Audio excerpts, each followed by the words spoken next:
Le livre de Job, chapitre 1. Il y avait dans le pays d'Uz un homme qui s'appelait Job, et cet homme était intègre et droit, il craignait Dieu et se détournait du mal. Il lui naquit 7 fils et 3 filles. Il possédait 7000 brebis, 3000 chameaux, 500 paires de bœufs, 500 ânesses, et un très grand nombre de serviteurs. Et cet homme était le plus considérable de tous les fils de l'Orient. Ses fils allaient les uns chez les autres et donnaient tour à tour un festin, et ils invitaient leurs 3 sœurs à manger et à boire avec eux. Et quand les jours de festin étaient passés, Job appelait et sanctifiait ses fils, puis il se levait de bon matin et offrait pour chacun d'eux un holocauste. Car Job disait, « Peut-être mes fils ont-ils péché et ont-ils offensé Dieu dans leur cœur ?» C'est ainsi que Job avait coutume d'agir. Or les fils de Dieu vinrent un jour se présenter devant l'Éternel, et Satan vint aussi au milieu d'eux. L'Éternel dit à Satan, « D'où viens-tu » Et Satan répondit à l'Éternel, « De parcourir la terre et de m'y promener. » L'Éternel dit à Satan, « As-tu remarqué mon serviteur Job? Il n'y a personne comme lui sur la terre. C'est un homme intègre et droit, craignant Dieu et se détournant du mal. » Et Satan répondit à l'Éternel, « Est-ce d'une manière désintéressée que Job craint Dieu? Ne l'as-tu pas protégé, lui, sa maison et tout ce qui est à lui?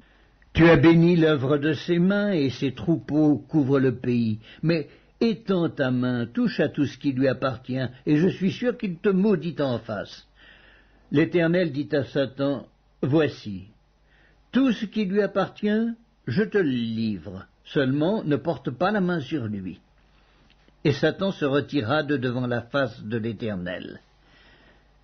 Un jour que les fils et les filles de Job mangeaient et buvaient du vin dans la maison de leur frère aîné, il arriva auprès de Job un messager qui dit, « Les bœufs labouraient et les ânesses paissaient à côté d'eux. Des Sabéens se sont jetés dessus, les ont enlevés et ont passé les serviteurs au fil de l'épée. Et je me suis échappé, moi seul, pour t'en apporter la nouvelle. » Il parlait encore lorsqu'un autre vint et dit, « Le feu de Dieu est tombé du ciel, a embrasé les brebis et les serviteurs, et les a consumés. Et je me suis échappé moi seul pour t'en apporter la nouvelle. » Il parlait encore lorsqu'un autre vint et dit, « Des Chaldéens formés en 3 bandes se sont jetés sur les chameaux, les ont enlevés, et ont passé les serviteurs au fil de l'épée, et je me suis échappé moi seul pour t'en apporter la nouvelle. » Il parlait encore lorsqu'un autre vint et dit, « Tes fils et tes filles mangeaient et buvaient du vin dans la maison de leur frère aîné, et voici, un grand vent est venu de l'autre côté du désert, et a frappé contre les 4 coins de la maison. Elle s'est écroulée sur les jeunes gens, et ils sont morts, et je me suis échappé, moi seul, pour t'en apporter la nouvelle. » Alors Job se leva, déchira son manteau et se rasa la tête. Puis, se jetant par terre, il se prosterna et dit, « Je suis sorti nu du sein de ma mère, et nu je retournerai dans le sein de la terre. L'Éternel a donné et l'Éternel a ôté, que le nom de l'Éternel soit béni. » En tout cela, Job ne pécha point et n'attribua rien d'injuste à Dieu. Le livre de Job, chapitre 2. Or, les fils de Dieu vinrent un jour se présenter devant l'Éternel, et Satan vint aussi au milieu d'eux se présenter devant l'Éternel. L'Éternel dit à Satan, « D'où viens-tu » Et Satan répondit à l'Éternel, « De parcourir la terre et de m'y promener. » L'Éternel dit à Satan, « As-tu remarqué mon serviteur Job? Il n'y a personne comme lui sur la terre. C'est un homme intègre et droit, craignant Dieu et se détournant du mal. Il demeure ferme dans son intégrité, et tu m'excites à le perdre sans motif. » Et Satan répondit à l'Éternel, « Peau pour peau, tout ce que possède un homme, il le donne pour sa vie, mais étends ta main, touche à ses os et à sa chair, et je suis sûr qu'il te maudit en face. » L'Éternel dit à Satan, « Voici, je te le livre, seulement épargne sa vie. » Et Satan se retira de devant la face de l'Éternel. Puis il frappa Job d'un ulcère malin depuis la plante du pied jusqu'au sommet de la tête. Et Job prit un tesson pour se gratter et s'assit sur la cendre. Sa femme lui dit « Tu demeures ferme dans ton intégrité, maudis Dieu et meurs !» Mais Job lui répondit « Tu parles comme une femme insensée. Quoi, nous recevons de Dieu le bien et nous ne recevrions pas aussi le mal ?» En tout cela, Job ne pécha point par ses lèvres. 3 amis de Job, Éliphaz de Théoman, Bildad de Chouac et Tsophar de Naama, apprirent tous les malheurs qui lui étaient arrivés. Ils se concertèrent et partirent de chez eux pour aller le plaindre et le consoler. Ayant de loin porté les regards sur lui, ils ne le reconnurent pas, et ils élevèrent la voix et pleurèrent. Ils déchirèrent leurs manteaux, et ils jetèrent de la poussière en l'air au-dessus de leur tête. Et ils se tinrent assis à terre auprès de lui 7 jours et 7 nuits, sans lui dire une parole, car ils voyaient combien sa douleur était grande. Le livre de Job, chapitre 3. Après cela, Job ouvrit la bouche et maudit le jour de sa naissance. Il prit la parole et dit « Périsse le jour où je suis né, et la nuit qui dit « Un enfant mâle est conçu ». Ce jour qu'il se change en ténèbres, que Dieu n'en ait point souci dans le ciel, et que la lumière ne rayonne plus sur lui, que l'obscurité et l'ombre de la mort s'en emparent, que des nuées établissent leur demeure au-dessus de lui, et que de noirs phénomènes l'épouvantent. Cette nuit, que les ténèbres en fassent leur proie, qu'elles disparaissent de l'année, qu'elles ne soient plus comptées parmi les mois. Que cette nuit devienne stérile, que l'allégresse en soit bannie, qu'elle soit maudite par ceux qui maudissent les jours, par ceux qui savent exciter le Léviathan. Que les étoiles de son crépuscule s'obscurcissent, qu'elle attende en vain la lumière et qu'elle ne voie point les paupières de l'aurore, car elle n'a pas fermé le sein qui me conçut, ni dérobé la souffrance à mes regards. Pourquoi ne suis-je pas mort dans le ventre de ma mère? Pourquoi n'ai-je pas expiré au sortir de ses entrailles? Pourquoi ai-je trouvé des genoux pour me recevoir et des mamelles pour m'allaiter? Je serai couché maintenant, je serai tranquille, je dormirai, je reposerai, avec les rois et les grands de la terre qui se bâtissent des mausolées, avec les princes qui avaient de l'or et qui remplirent d'argent leur demeure, où je n'existerai pas, je serai comme un avorton caché, comme des enfants qui n'ont pas vu la lumière. Là ne s'agitent plus les méchants, et ils se reposent ceux qui sont fatigués et sans force. Les captifs sont tous en paix, et ils n'entendent pas la voix de l'oppresseur. Le petit et le grand sont là, et l'esclave n'est plus soumis à son maître. Pourquoi donne-t-il la lumière à celui qui souffre et la vie à ceux qui ont l'amertume dans l'âme, qui espèrent en vain la mort et qui la convoitent plus qu'un trésor, qui serait transporté de joie et saisi d'allégresse s'il trouvait le tombeau? À l'homme qui ne sait où aller et que Dieu cerne de toutes parts, mes soupirs sont ma nourriture et mes cris se répandent comme l'eau. Ce que je crains, c'est ce qui m'arrive. Ce que je redoute, c'est ce qui m'atteint. Je n'ai ni tranquillité, ni paix, ni repos, et le trouble s'est emparé de moi. Le livre de Job, chapitre 4. Éliphaz de Théman prit la parole et dit « Si nous osons ouvrir la bouche, en seras-tu peiné? Mais qui pourrait garder le silence? Voici, tu as souvent enseigné les autres, tu as fortifié les mains languissantes, tes paroles ont relevé ceux qui chancelaient, tu as affermi les genoux qui pliaient. Et maintenant qu'il s'agit de toi, tu faiblis, maintenant que tu es atteint, tu te troubles. Ta crainte de Dieu n'est-elle pas ton soutien? Ton espérance, n'est-ce pas ton intégrité? Cherche dans ton souvenir, quel est l'innocent qui a péri? Quels sont les justes qui ont été exterminés? Pour moi, je l'ai vu, ceux qui labourent l'iniquité et qui sèment l'injustice en moissonnent les fruits. Ils périssent par le souffle de Dieu, ils sont consumés par le vent de sa colère. Le rugissement des lions prend fin, les dents des lionceaux sont brisées, le lion périt faute de proie et les petits de la lionne se dispersent. Une parole est arrivée furtivement jusqu'à moi, et mon oreille en a recueilli les sons légers. Au moment où les visions de la nuit agitent la pensée, quand les hommes sont livrés à un profond sommeil, Je fus saisi de frayeur et d'épouvante, et tous mes os tremblèrent. Un esprit passa près de moi.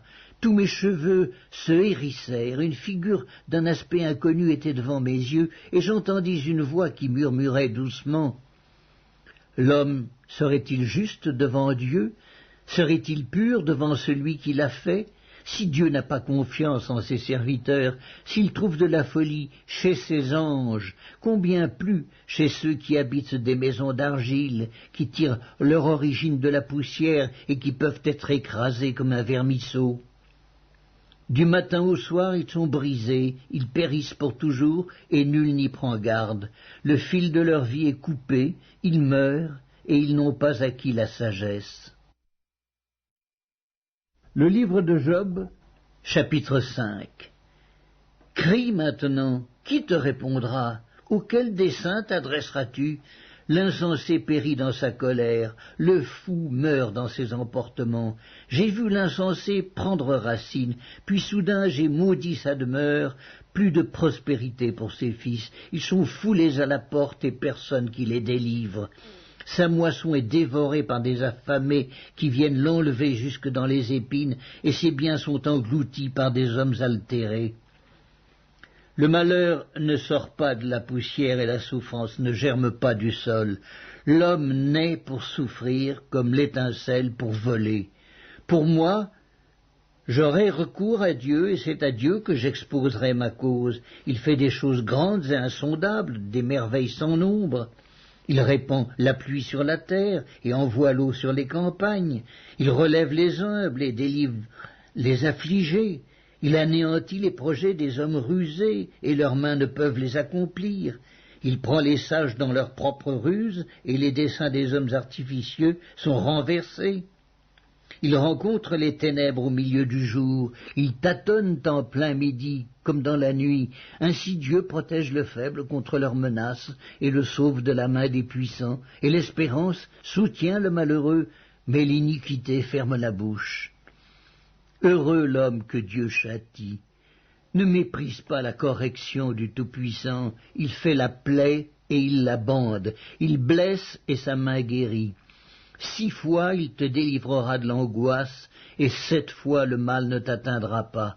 Il te sauvera de la mort pendant la famine, et des coups de glaive pendant la guerre. Tu seras à l'abri du fléau de la langue, tu seras sans crainte quand viendra la dévastation. Tu te riras de la dévastation comme de la famine, et tu n'auras pas à redouter les bêtes de la terre. Car tu feras alliance avec les pierres des champs, et les bêtes de la terre seront en paix avec toi.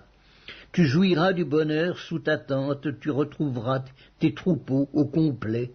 Tu verras ta postérité s'accroître, et tes rejetons se multiplier comme l'herbe des champs. Tu entreras au sépulcre dans la vieillesse, comme on emporte une gerbe en son temps. Voilà ce que nous avons reconnu, voilà ce qui est. À toi d'entendre et de mettre à profit. Le livre de Job, chapitre 6. Job prit la parole et dit : « Oh, s'il était possible de peser ma douleur, et si toutes mes calamités étaient sur la balance, elles seraient plus pesantes que le sable de la mer. Voilà pourquoi mes paroles vont jusqu'à la folie. Car les flèches du Tout-Puissant m'ont percé, et mon âme en suce le venin. Les terreurs de Dieu se rangent en bataille contre moi. L'âne sauvage crie-t-il auprès de l'herbe tendre? Le bœuf mugit-il auprès de son fourrage? Peut-on manger ce qui est fade et sans sel? Y a-t-il de la saveur dans le blanc d'un œuf? Ce que je voudrais ne pas toucher, c'est là ma nourriture, si dégoûtante soit-elle. Puisse mon vœu s'accomplir et Dieu veuille réaliser mon espérance. Qu'il plaise à Dieu de m'écraser, qu'il étende sa main et qu'il m'achève. Il me restera du moins une consolation, une joie dans les maux dont il m'accable. Jamais je n'ai transgressé les ordres du Saint. Pourquoi espérer quand je n'ai plus de force? Pourquoi attendre quand ma fin est certaine? Ma force est-elle une force de pierre? Mon corps est-il d'airain? Ne suis-je pas sans ressources et le salut n'est-il pas loin de moi? Celui qui souffre a droit à la compassion de son ami, même quand il abandonnerait la crainte du Tout-Puissant. Mes frères sont perfides comme un torrent, comme le lit des torrents qui disparaissent. Les glaçons en troublent le cours, la neige s'y précipite. Viennent les chaleurs et ils tarissent. Les feux du soleil et leur lit demeurent à sec. Les caravanes se détournent de leur chemin, s'enfoncent dans le désert et périssent. Les caravanes de Théma fixent le regard, les voyageurs de Séba sont pleins d'espoir. Ils sont honteux d'avoir eu confiance, ils restent confondus quand ils arrivent. Ainsi, vous êtes comme si vous n'existiez pas. Vous voyez mon angoisse et vous en avez horreur. Vous ai-je dit, donnez-moi quelque chose, faites en ma faveur des présents avec vos biens, délivrez-moi de la main de l'ennemi, rachetez-moi de la main des méchants. Instruisez-moi et je me tairai. Faites-moi comprendre en quoi j'ai péché, que les paroles vraies sont persuasives. Mais que prouvent vos remontrances? Voulez-vous donc blâmer ce que j'ai dit et ne voir que du vent dans les discours d'un désespéré? Vous accablez un orphelin, vous persécutez votre ami. Regardez-moi, je vous prie. Vous mentirai-je en face? Revenez, ne soyez pas injuste, revenez et reconnaissez mon innocence. Y a-t-il de l'iniquité sur ma langue et ma bouche ne discerne-t-elle pas le mal? Le livre de Job, chapitre 7. Le sort de l'homme sur la terre est celui d'un soldat, et ses jours sont ceux d'un mercenaire.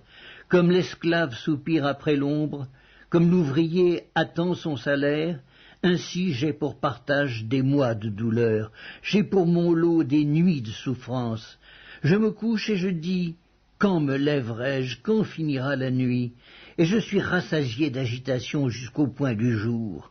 Mon corps se couvre de verre et d'une croûte terreuse, ma peau se crevasse et se dissout. Mes jours sont plus rapides que la navette du tisserand, ils s'évanouissent, plus d'espérance. Souviens-toi que ma vie est un souffle, mes yeux ne reverront pas le bonheur. L'œil qui me regarde ne me regardera plus, ton œil me cherchera et je ne serai plus. Comme la nuée se dissipe et s'en va, celui qui descend au séjour des morts ne remontera pas.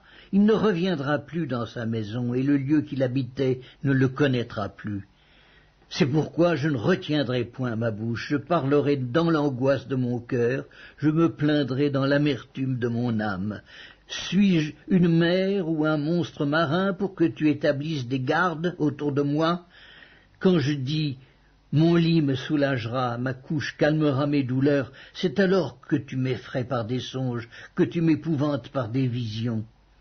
Ah, je voudrais être étranglé, je voudrais la mort plutôt que ces eaux.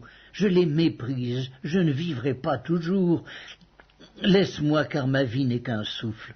Qu'est-ce que l'homme pour que tu en fasses tant de cas, pour que tu daignes prendre garde à lui, pour que tu le visites tous les matins, pour que tu l'éprouves à tous les instants? Quand cesseras-tu d'avoir le regard sur moi? Quand me laisseras-tu le temps d'avaler ma salive? Si j'ai péché, qu'ai-je pu te faire, gardien des hommes? Pourquoi me mettre en butte à tes traits? Pourquoi me rendre à charge à moi-même? Que ne pardonnes-tu mon péché, et que n'oublies-tu mon iniquité, car je vais me coucher dans la poussière, tu me chercheras, et je ne serai plus. Le livre de Job, chapitre 8. Bildad de Chouac prit la parole et dit: Jusque à quand veux-tu discourir de la sorte, et les paroles de ta bouche seront-elles un vent impétueux? Dieu renverserait-il le droit? Le Tout-Puissant renverserait-il la justice? Si tes fils ont péché contre lui, il les a livrés à leur péché. Mais toi, si tu as recours à Dieu, si tu implores le Tout-Puissant, si tu es juste et droit, certainement alors il veillera sur toi et rendra le bonheur à ton innocente demeure. Ton ancienne prospérité semblera peu de chose, celle qui t'est réservée sera bien plus grande. Interroge ceux des générations passées, sois attentif à l'expérience de leurs pères, car nous sommes d'hier et nous ne savons rien, nos jours sur la terre ne sont qu'une ombre. Ils t'instruiront, ils te parleront, ils tireront de leur cœur ces sentences. Le jonc croît-il sans marais? Le roseau croît-il sans humidité? Encore vert et sans qu'on le coupe, il sèche plus vite que toutes les herbes. Ainsi arrive-t-il à tous ceux qui oublient Dieu, et l'espérance de l'impie périra. Son assurance est brisée, son soutien est une toile d'araignée. Il s'appuie sur sa maison, et elle n'est pas ferme. Il s'y cramponne, et elle ne résiste pas. Dans toute sa vigueur, en plein soleil, il étend ses rameaux sur son jardin, il entrelace ses racines parmi les pierres, il pénètre jusque dans les murailles. L'arrache-t-on du lieu qu'il occupe, ce lieu le renie. Je ne t'ai point connu. Tels sont les délices que ses voix lui procurent, puis sur le même sol d'autres s'élèvent après lui. Non, Dieu ne rejette point l'homme intègre, et il ne protège point les méchants. Il remplira ta bouche de cris de joie et tes lèvres de chants d'allégresse. Tes ennemis seront couverts de honte, la tente des méchants disparaîtra. Le livre de Job, chapitre 9. Job prit la parole et dit : « Je sais bien qu'il en est ainsi. Comment l'homme serait-il juste devant Dieu ? S'il voulait contester avec lui, sur 1000 choses il ne pourrait répondre à une seule. À lui la sagesse et la toute-puissance, qui lui résisterait impunément ? Il transporte soudain les montagnes, il les renverse dans sa colère, il secoue la terre sur sa base et ses colonnes sont ébranlées. Il commande au soleil, et le soleil ne paraît pas. Il met un sceau sur les étoiles, seul il étend les cieux, il marche sur les hauteurs de la mer, il a créé la grande ours, l'Orion et les Pléiades, et les étoiles des régions australes. Il fait des choses grandes et insondables, des merveilles sans nombre. Voici, il passe près de moi, et je ne le vois pas. Il s'en va, et je ne l'aperçois pas. S'il enlève, qui s'y opposera? Qui lui dira : que fais-tu ? Dieu ne retire point sa colère, sous lui s'inclinent les appuis de l'orgueil, et moi, comment lui répondre ? Quelle parole choisir ? Quand je serai juste, je ne répondrai pas, je ne puis qu'implorer mon juge, et quand il m'exaucerait, si je l'invoque, je ne croirai pas qu'il eût écouté ma voix, lui qui m'assaille comme par une tempête, qui multiplie sans raison mes blessures, qui ne me laisse pas respirer, qui me rassasie d'amertume. Recourir à la force, il est tout-puissant. À la justice, qui me fera comparaître? Suis-je juste? Ma bouche me condamnera. Suis-je innocent? Il me déclarera coupable. Innocent, je le suis, mais je ne tiens pas à la vie, je méprise mon existence. Qu'importe après tout, car j'ose le dire, il détruit l'innocent comme le coupable, si du moins le fléau donnait soudain la mort, mais il se rit des épreuves de l'innocent, la terre est livrée aux mains de l'impie, il voile la face des juges, si ce n'est pas lui, qui est-ce donc? Mes jours sont plus rapides qu'un courrier, il fuit sans avoir vu le bonheur, il passe comme les navires de jonc, comme l'aigle qui fond sur sa proie. Si je dis « je veux oublier mes souffrances, laisser ma tristesse reprendre courage », je suis effrayé de toutes mes douleurs. Je sais que tu ne me tiendras pas pour innocent, je serai jugé coupable. Pourquoi me fatiguer en vain? Quand je me laverai dans la neige, quand je purifierai mes mains avec du savon, tu me plongerais dans la fange et mes vêtements m'auraient en horreur. Il n'est pas un homme comme moi pour que je lui réponde, pour que nous allions ensemble en justice. Il n'y a pas entre nous d'arbitre. Qu'il pose sa main sur nous deux, qu'il retire sa verge de dessus moi, que cette erreur ne me trouble plus. Alors je parlerai, et je ne le craindrai pas. Autrement, je ne suis point à moi-même. Le livre de Job, chapitre 10. Mon âme est dégoûtée de la vie. Je donnerai cours à ma plainte, je parlerai dans l'amertume de mon âme. Je dis à Dieu, ne me condamne pas, fais-moi savoir pourquoi tu me prends à partie. Te paraît-il bien de maltraiter, de repousser l'ouvrage de tes mains et de faire briller ta faveur sur le conseil des méchants? As-tu des yeux de chair, vois-tu comme voit un homme? Tes jours sont-ils comme les jours de l'homme, et tes années comme ses années? pour que tu recherches mon iniquité, pour que tu t'enquières de mon péché, sachant bien que je ne suis pas coupable et que nul ne peut me délivrer de ta main. Tes mains m'ont formé, elles m'ont créé, elles m'ont fait tout entier, et tu me détruirais? Souviens-toi que tu m'as façonné comme de l'argile. Voudrais-tu de nouveau me réduire en poussière? Ne m'as-tu pas coulé comme du lait? Ne m'as-tu pas caillé comme du fromage? Tu m'as revêtu de peau et de chair, tu m'as tissé d'eau et de nerfs. Tu m'as accordé ta grâce avec la vie, tu m'as conservé par tes soins et sous ta garde. Voici néanmoins ce que tu cachais dans ton cœur, voici, je le sais, ce que tu as résolu en toi-même. Si je pêche, tu m'observes.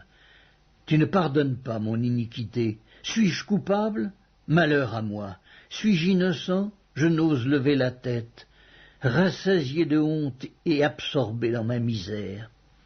Et si j'ose la lever, tu me poursuis comme un lion, tu me frappes encore par des prodiges, tu m'opposes de nouveaux témoins, tu multiplies tes fureurs contre moi, tu m'assailles d'une succession de calamités. Pourquoi m'as-tu fait sortir du sein de ma mère? Je serais mort et aucun œil ne m'aurait vu. Je serais comme si je n'eusse pas existé. Et j'aurais passé du ventre de ma mère au sépulcre. Mes jours ne sont-ils pas en petit nombre? Qu'il me laisse, qu'il se retire de moi et que je respire un peu avant que je m'en aille pour ne plus revenir dans le pays des ténèbres et de l'ombre de la mort, pays d'une obscurité profonde où règne l'ombre de la mort et la confusion et où la lumière est semblable aux ténèbres. Le livre de Job, chapitre 11. Tsophar de Naama prit la parole et dit: Cette multitude de paroles ne trouvera-t-elle point de réponse, et suffira-t-il d'être un discoureur pour avoir raison? Tes vains propos feront-ils taire les gens? Te moqueras-tu sans que personne te confonde? Tu dis, ma manière de voir est juste, et je suis pur à tes yeux. Oh, si Dieu voulait parler, s'il ouvrait les lèvres pour te répondre, et s'il te révélait les secrets de sa sagesse, de son immense sagesse, tu verrais alors qu'il ne te traite pas selon ton iniquité. Prétends-tu sonder les pensées de Dieu, parvenir à la connaissance parfaite du Tout-Puissant? Elle est aussi haute que les cieux. Que feras-tu? Plus profonde que le séjour des morts. Que sauras-tu? La mesure en est plus longue que la terre, elle est plus large que la mer. S'il passe, s'il saisit, s'il traîne à son tribunal, qui s'y opposera? Car il connaît les vicieux, il voit facilement les coupables. L'homme, au contraire, a l'intelligence d'un fou, il est né comme le petit d'un âne sauvage. Pour toi, dirige ton cœur vers Dieu. Étends vers lui tes mains, éloigne-toi de l'iniquité, et ne laisse pas habiter l'injustice sous ta tente. Alors tu lèveras ton front sans tache, tu seras ferme et sans crainte. Tu oublieras tes souffrances, tu t'en souviendras comme des eaux écoulées. Tes jours auront plus d'éclat que le soleil à son midi. Tes ténèbres seront comme la lumière du matin. Tu seras plein de confiance, et ton attente ne sera pas vaine. Tu regarderas autour de toi et tu reposeras en sécurité. Tu te coucheras sans que personne te trouble, et plusieurs caresseront ton visage, mais les yeux des méchants seront consumés. Pour eux, point de refuge, la mort, voilà leur espérance. Le livre de Job, chapitre 12. Job prit la parole et dit: On dirait en vérité que le genre humain c'est vous, et qu'avec vous doit mourir la sagesse. J'ai tout aussi bien que vous de l'intelligence, moi, je ne vous suis point inférieur, et qui ne sait les choses que vous dites. Je suis pour mes amis un objet de raillerie quand j'implore le secours de Dieu. Le juste, l'innocent, un objet de raillerie. Au malheur le mépris, c'est la devise des heureux. À celui dont le pied chancelle est réservé le mépris. Il y a paix sous la tente des pillards, sécurité pour ceux qui offensent Dieu, pour quiconque se fait un Dieu de sa force. Interroge les bêtes, elles t'instruiront. Les oiseaux du ciel, ils te l'apprendront. Parle à la terre, elle t'instruira, et les poissons de la mer te le raconteront. Qui ne reconnaît chez eux la preuve que la main de l'Éternel a fait toutes choses?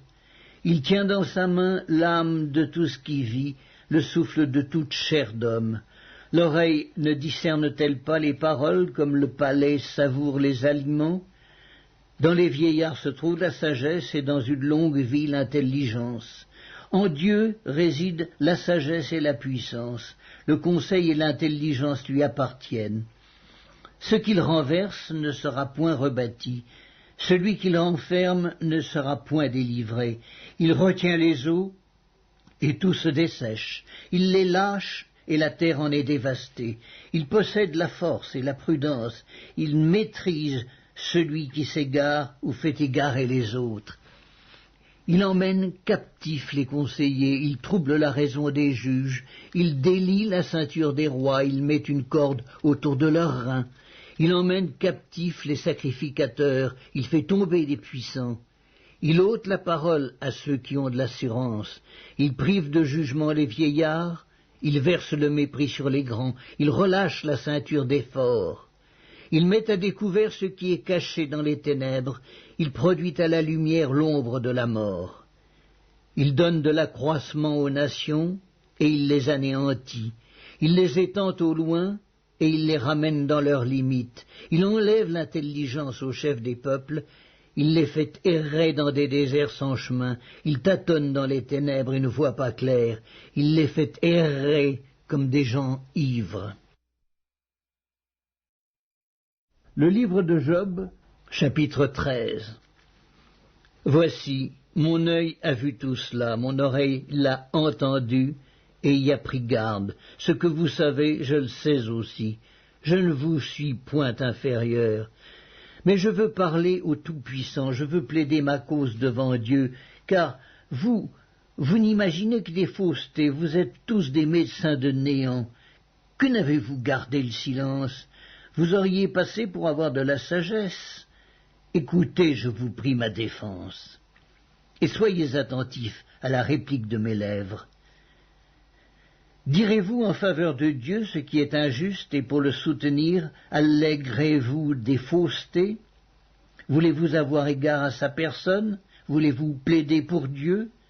S'il vous sonde, vous approuvera-t-il, ou le tromperez-vous comme on trompe un homme? Certainement, il vous condamnera si vous n'agissez en secret que par égard pour sa personne. Sa majesté ne vous épouvantera-t-elle pas? Sa terreur ne tombera-t-elle pas sur vous? Vos sentences sont des sentences de cendre, vos retranchements sont des retranchements de boue. Taisez-vous, laissez-moi, je veux parler. Il m'en arrivera ce qu'il pourra. Pourquoi saisirai-je ma chair entre les dents? J'exposerai plutôt ma vie. Voici, il me tuera, je n'ai rien à espérer, mais devant lui je défendrai ma conduite.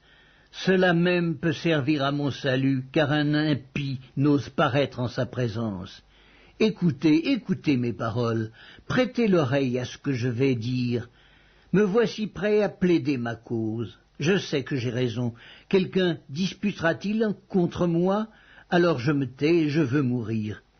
Seulement, accorde-moi deux choses, et je ne me cacherai pas loin de ta face. Retire ta main de dessus moi, et que tes terreurs ne me troublent plus. Puis appelle, et je répondrai, ou si je parle, réponds-moi. Quel est le nombre de mes iniquités et de mes péchés? Fais-moi connaître mes transgressions et mes péchés. Pourquoi caches-tu ton visage et me prends-tu pour ton ennemi? Veux-tu frapper une feuille agitée? Veux-tu poursuivre une paille desséchée? Pourquoi m'infliger d'amères souffrances, me punir pour des fautes de jeunesse? Pourquoi mettre mes pieds dans les ceps, surveiller tous mes mouvements, tracer une limite à mes pas, quand mon corps tombe en pourriture comme un vêtement que dévore la teigne? Le livre de Job, chapitre 14. L'homme né de la femme, sa vie est courte, sans cesse agitée. Il naît, il est coupé comme une fleur. il fuit et disparaît comme une ombre, et c'est sur lui que tu as l'œil ouvert, et tu me fais aller en justice avec toi? Comment d'un être souillé sortira-t-il un homme pur? Il n'en peut sortir aucun. Si ses jours sont fixés, si tu as compté ses mois, si tu en as marqué le terme qu'il ne saurait franchir, détourne de lui les regards et donne-lui du relâche, pour qu'il ait au moins la joie du mercenaire à la fin de sa journée. Un arbre a de l'espérance. Quand on le coupe, il repousse, il produit encore des rejetons.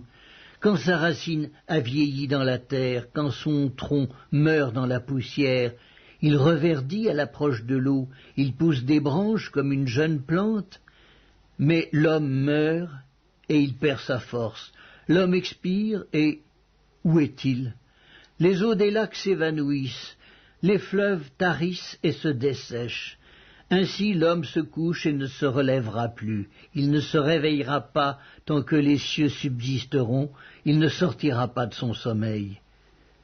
Oh, si tu voulais me cacher dans le séjour des morts, m'y tenir à couvert jusqu'à ce que ta colère fût passée, et me fixer un terme auquel tu te souviendrais de moi. Si l'homme, une fois mort, pouvait revivre, j'aurais de l'espoir tout le temps de mes souffrances, jusqu'à ce que mon état vînt à changer. Tu appellerais alors, et je te répondrais, tu languirais après l'ouvrage de tes mains, mais aujourd'hui tu comptes mes pas, tu as l'œil sur mes péchés. Mes transgressions sont scellées en un faisceau et tu imagines des iniquités à ma charge. La montagne s'écroule et périt, le rocher disparaît de sa place, la pierre est broyée par les eaux, et la terre emportée par leur courant. Ainsi tu détruis l'espérance de l'homme, tu es sans cesse à l'assaillir, et il s'en va. Tu le défigures, puis tu le renvoies. Que ses fils soient honorés, il n'en sait rien, qu'il soit dans l'abaissement, il l'ignore, c'est pour lui seul qu'il éprouve de la douleur en son corps, c'est pour lui seul qu'il ressent de la tristesse en son âme. Le livre de Job, chapitre 15. Eliphaz de Théman prit la parole et dit: Le sage répond-il par un vain espoir? Se gonfle-t-il la poitrine du vent d'Orient? Est-ce par d'inutiles propos qu'il se défend? Est-ce par des discours qui ne servent à rien? Toi, tu détruis même la crainte de Dieu, tu anéantis tout mouvement de piété devant Dieu. Ton iniquité dirige ta bouche et tu prends le langage des hommes rusés. Ce n'est pas moi, c'est ta bouche qui te condamne, ce sont tes lèvres qui déposent contre toi. Es-tu né le premier des hommes? As-tu été enfanté avant les collines? As-tu reçu les confidences de Dieu? As-tu dérobé la sagesse à ton profit? Que sais-tu que nous ne sachions pas? Quelle connaissance as-tu que nous n'ayons pas? Il y a parmi nous des cheveux blancs, des vieillards, plus riches de jours que ton père. Tiens-tu pour peu de choses les consolations de Dieu et les paroles qui, doucement, se font entendre à toi? Où ton cœur t'entraîne-t-il, et que signifie ce roulement de tes yeux? Quoi, c'est contre Dieu que tu tournes ta colère et que ta bouche exhale de pareils discours? Qu'est-ce que l'homme pour qu'il soit pur? Celui qui est né de la femme peut-il être juste? Si Dieu n'a pas confiance en ses saints, si les cieux ne sont pas purs devant lui, combien moins l'être abominable et pervers, l'homme qui boit l'iniquité comme l'eau? Je vais te parler, écoute-moi. Je raconterai ce que j'ai vu, ce que les sages ont fait connaître, ce qu'ils ont révélé, l'ayant appris de leur père. À eux seuls appartenait le pays, et parmi eux, nul étranger n'était encore venu. Le méchant passe dans l'angoisse tous les jours de sa vie, toutes les années qui sont le partage de l'impie. La voix de la terreur retentit à ses oreilles. Au sein de la paix, le dévastateur va fondre sur lui. Il n'espère pas échapper aux ténèbres. Il voit l'épée qui le menace. Il court çà et là pour chercher du pain. Il sait que le jour des ténèbres l'attend. La détresse et l'angoisse l'épouvantent. Elle l'assaille comme un roi prêt à combattre. car il a levé la main contre Dieu, il a bravé le Tout-Puissant, il a eu l'audace de courir à lui sous le dos épais de ses boucliers. Il avait le visage couvert de graisse, les flancs chargés d'embonpoint, et il habite des villes détruites, des maisons abandonnées, sur le point de tomber en ruine. Il ne s'enrichira plus, sa fortune ne se relèvera pas, sa prospérité ne s'étendra plus sur la terre. Il ne pourra se dérober aux ténèbres, la flamme consumera ses rejetons, et Dieu le fera périr par le souffle de sa bouche. S'il a confiance dans le mal, il se trompe, car le mal sera sa récompense. Elle arrivera avant le terme de ses jours, et son rameau ne verdira plus. Il sera comme une vigne dépouillée de ses fruits encore verts, comme un olivier dont on a fait tomber les fleurs. La maison de l'impie deviendra stérile, et le feu dévorera la tente de l'homme corrompu. Il conçoit le mal, et il enfante le mal. Il mûrit dans son sein des fruits qui le trompent. Le livre de Job, chapitre 16. Job prit la parole et dit : « J'ai souvent entendu pareille chose. Vous êtes tous des consolateurs fâcheux. Quand finiront ces discours en l'air? Pourquoi cette irritation dans tes réponses? Moi aussi je pourrais parler comme vous si vous étiez à ma place. Je vous accablerais de paroles, je secouerais sur vous la tête, je vous fortifierais de la bouche, je remuerais les lèvres pour vous soulager. Si je parle, mes souffrances ne seront point calmées. Si je me tais, en quoi seront-elles moindres? Maintenant, hélas, il m'a épuisé. Tu as ravagé toute ma maison, tu m'as saisi pour témoigner contre moi. Ma maigreur se lève et m'accuse en face. Il me déchire et me poursuit dans sa fureur. Il grince les dents contre moi. Il m'attaque et me perce de son regard. Ils ouvrent la bouche pour me dévorer. Ils m'insultent et me frappent les joues. Ils s'acharnent tous après moi. Dieu me livre à la merci des impies. Il me précipite entre les mains des méchants. J'étais tranquille et il m'a secoué. Il m'a saisi par la nuque et m'a brisé. Il a tiré sur moi comme à un but. Ses traits m'environnent de toutes parts. Il me perce les reins sans pitié. Il répand ma bile sur la terre. Il me fait brèche sur brèche. Il fond sur moi comme un guerrier. J'ai cousu un sac sur ma peau, j'ai roulé ma tête dans la poussière, les pleurs ont altéré mon visage, l'ombre de la mort est sur mes paupières, et je n'ai pourtant commis aucune violence, et ma prière fut toujours pure. Ô terre, ne couvre point mon sang, et que mes cris prennent librement leur essor. Déjà maintenant mon témoin est dans le ciel, mon témoin est dans les lieux élevés. Mes amis se jouent de moi, c'est Dieu que j'implore avec larmes. Puisse-t-il donner à l'homme raison contre Dieu et au Fils de l'homme contre ses amis? Car le nombre de mes années touche à son terme, et je m'en irai par un sentier d'où je ne reviendrai pas. Le livre de Job, chapitre 17. Mon souffle se perd, mes jours s'éteignent, le sépulcre m'attend. Je suis environné de moqueurs, et mon œil doit contempler leurs insultes. Sois auprès de toi-même ma caution, autrement qui répondrait pour moi? Car tu as fermé leur cœur à l'intelligence, aussi ne les laisseras-tu pas triompher. On invite ses amis au partage du butin, et l'on a des enfants dont les yeux se consument. Il m'a rendu la fable des peuples, et ma personne est un objet de mépris. Mon œil est obscurci par la douleur, tous mes membres sont comme une ombre. Les hommes droits en sont stupéfaits, et l'innocent se soulève contre l'impie.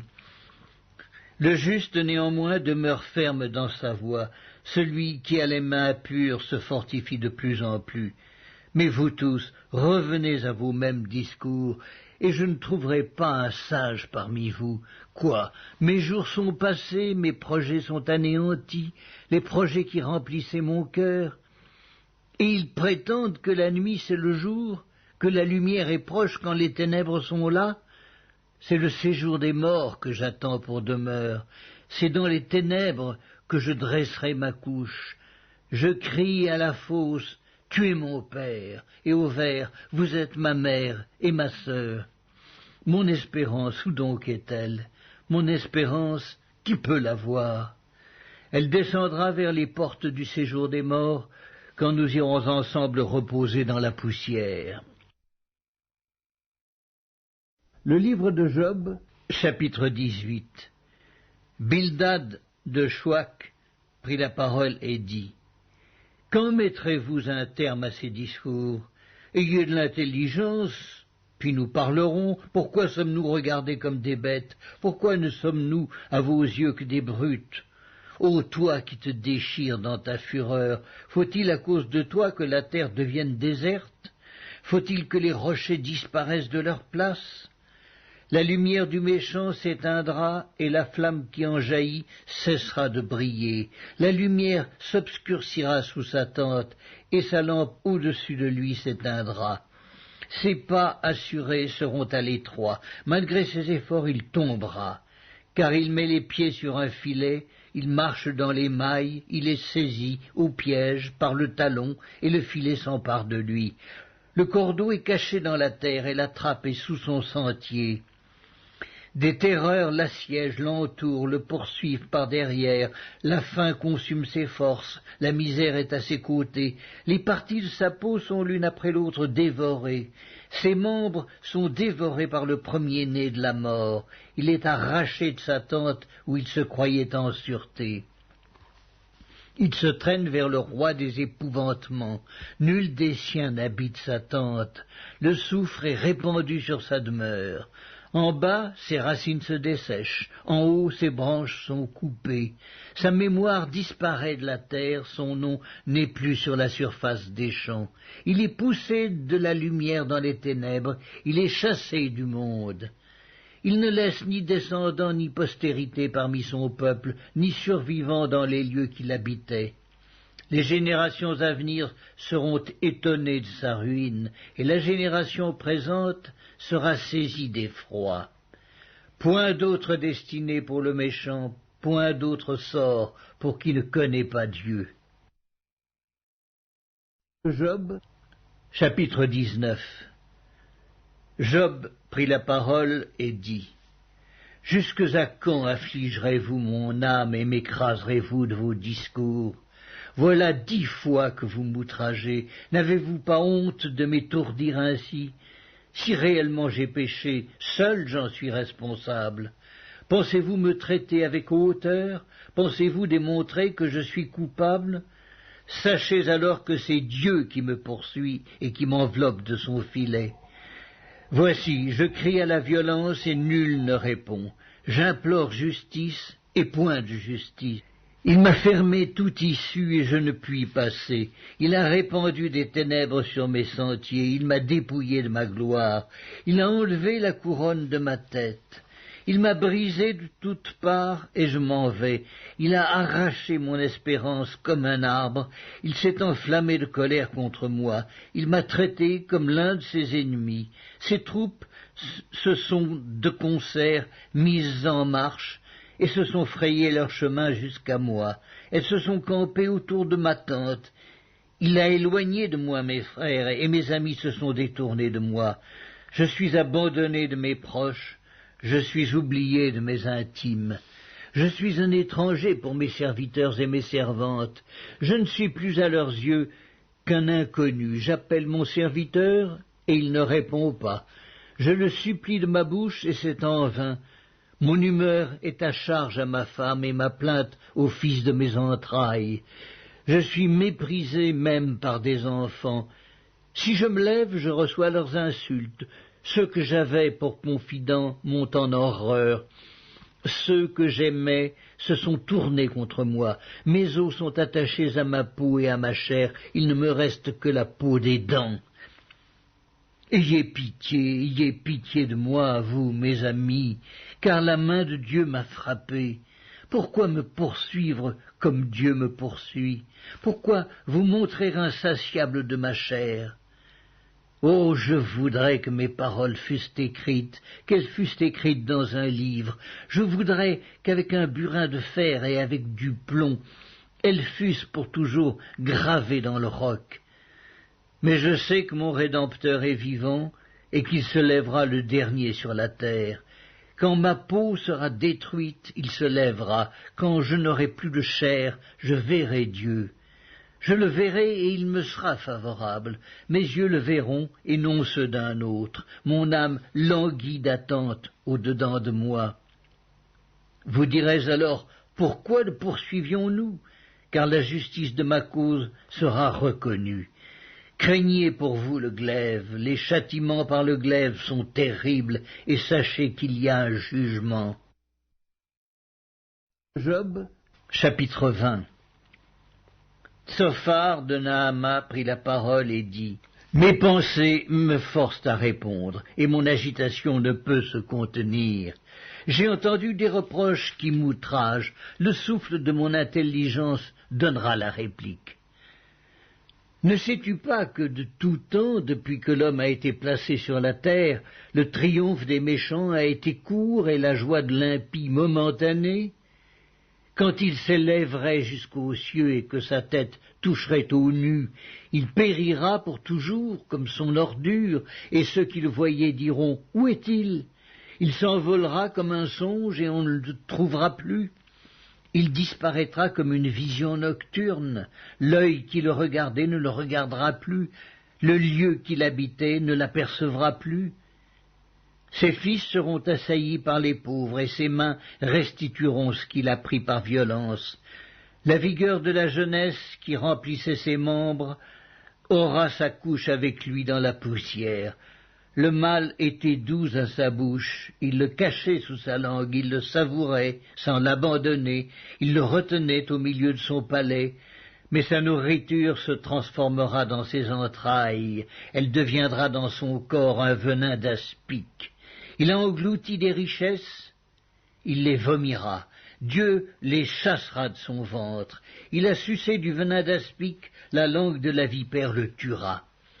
Il ne reposera plus ses regards sur les ruisseaux, sur les torrents, sur les fleuves de miel et de lait. Il rendra ce qu'il a gagné et n'en profitera plus.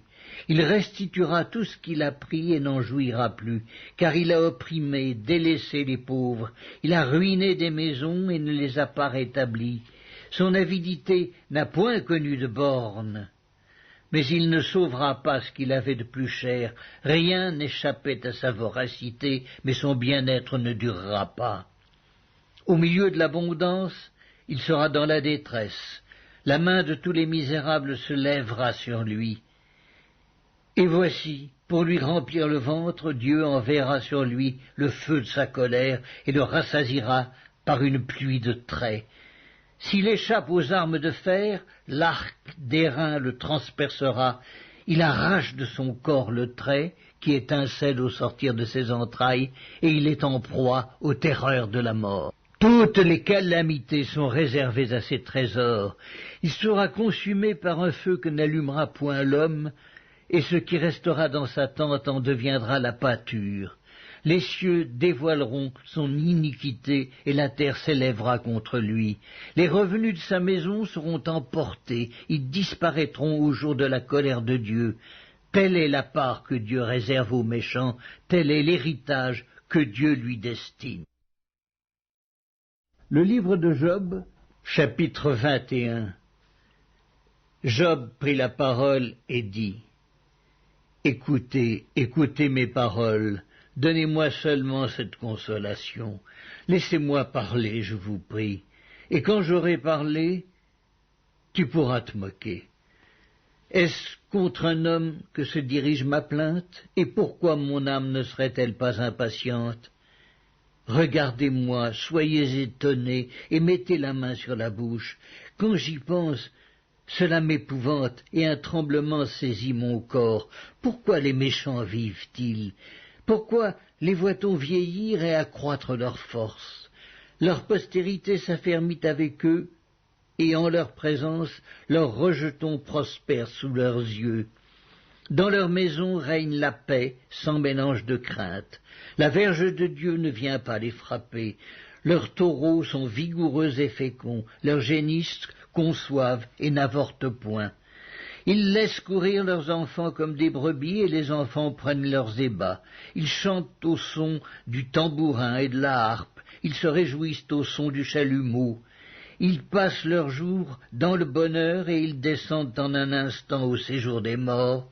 Et ils disaient pourtant à Dieu, « Retire-toi de nous, nous ne voulons pas connaître tes voies. » Qu'est-ce que le Tout-Puissant pour que nous le servions? Que gagnerons-nous à lui adresser nos prières? Quoi donc, ne sont-ils pas en possession du bonheur? Loin de moi le conseil des méchants, mais arrive-t-il souvent que leurs lampes s'éteignent, que la misère fonde sur eux, que Dieu leur distribue leur part dans sa colère, qu'ils soient comme la paille emportée par le vent, comme la balle enlevée par le tourbillon? Est-ce pour les fils que Dieu réserve le châtiment du Père? Mais c'est lui que Dieu devrait punir pour qu'il le sente. C'est lui qui devrait contempler sa propre ruine. C'est lui qui devrait boire la colère du Tout-Puissant, car que lui importe sa maison après lui, quand le nombre de ses mois est achevé? Est-ce à Dieu qu'on donnera de la science, à lui qui gouverne les esprits célestes? L'un meurt au sein du bien-être, de la paix et du bonheur, les flancs chargés de graisse et la moelle des os remplie de sève. L'autre meurt, l'amertume dans l'âme, sans avoir joui d'aucun bien, et tous deux se couchent dans la poussière, tous deux deviennent la pâture des vers. Je sais bien quelles sont vos pensées, quels jugements iniques vous portez sur moi. Vous dites, où est la maison de l'homme puissant? Où est la tente qu'habitaient les impies? Mais quoi, n'avez-vous point interrogé les voyageurs, et voulez-vous méconnaître ce qu'ils prouvent? Au jour du malheur, le méchant est épargné, au jour de la colère, il échappe. Qui lui reproche en face sa conduite? Qui lui rend ce qu'il a fait? Il est porté dans un sépulcre, et il veille encore sur sa tombe. Les mottes de la vallée lui sont légères, et tous après lui suivront la même voie, comme une multitude l'a déjà suivi. Pourquoi donc m'offrir de vaines consolations? Ce qui reste de vos réponses n'est que perfidie. Le livre de Job, chapitre 22. Eliphaz de Théman prit la parole et dit, « Un homme peut-il être utile à Dieu? Non. Le sage n'est utile qu'à lui-même. Si tu es juste, est-ce à l'avantage du Tout-Puissant? Si tu es intègre dans tes voies, qui gagne-t-il? Est-ce par crainte de toi qu'il te châtie, qu'il entre en jugement avec toi? Ta méchanceté n'est-elle pas grande? Tes iniquités ne sont-elles pas infinies? Tu enlevais sans motif des gages à tes frères, tu privais de leurs vêtements ceux qui étaient nus, tu ne donnais point d'eau à l'homme altéré, tu refusais du pain à l'homme affamé. Le pays était au plus fort et le puissant s'y établissait. Tu renvoyais les veuves avides, les bras des orphelins étaient brisés. C'est pour cela que tu es entouré de pièges et que la terreur t'a saisi tout à coup. Ne vois-tu donc pas ces ténèbres, ces eaux débordées qui t'envahissent? Dieu n'est-il pas en haut dans les cieux? Regarde le sommet des étoiles comme il est élevé, et tu dis, qu'est-ce que Dieu sait? Peut-il juger à travers l'obscurité?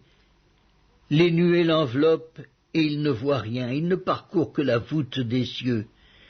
Et quoi, tu voudrais prendre l'ancienne route qu'ont suivie les hommes d'iniquité?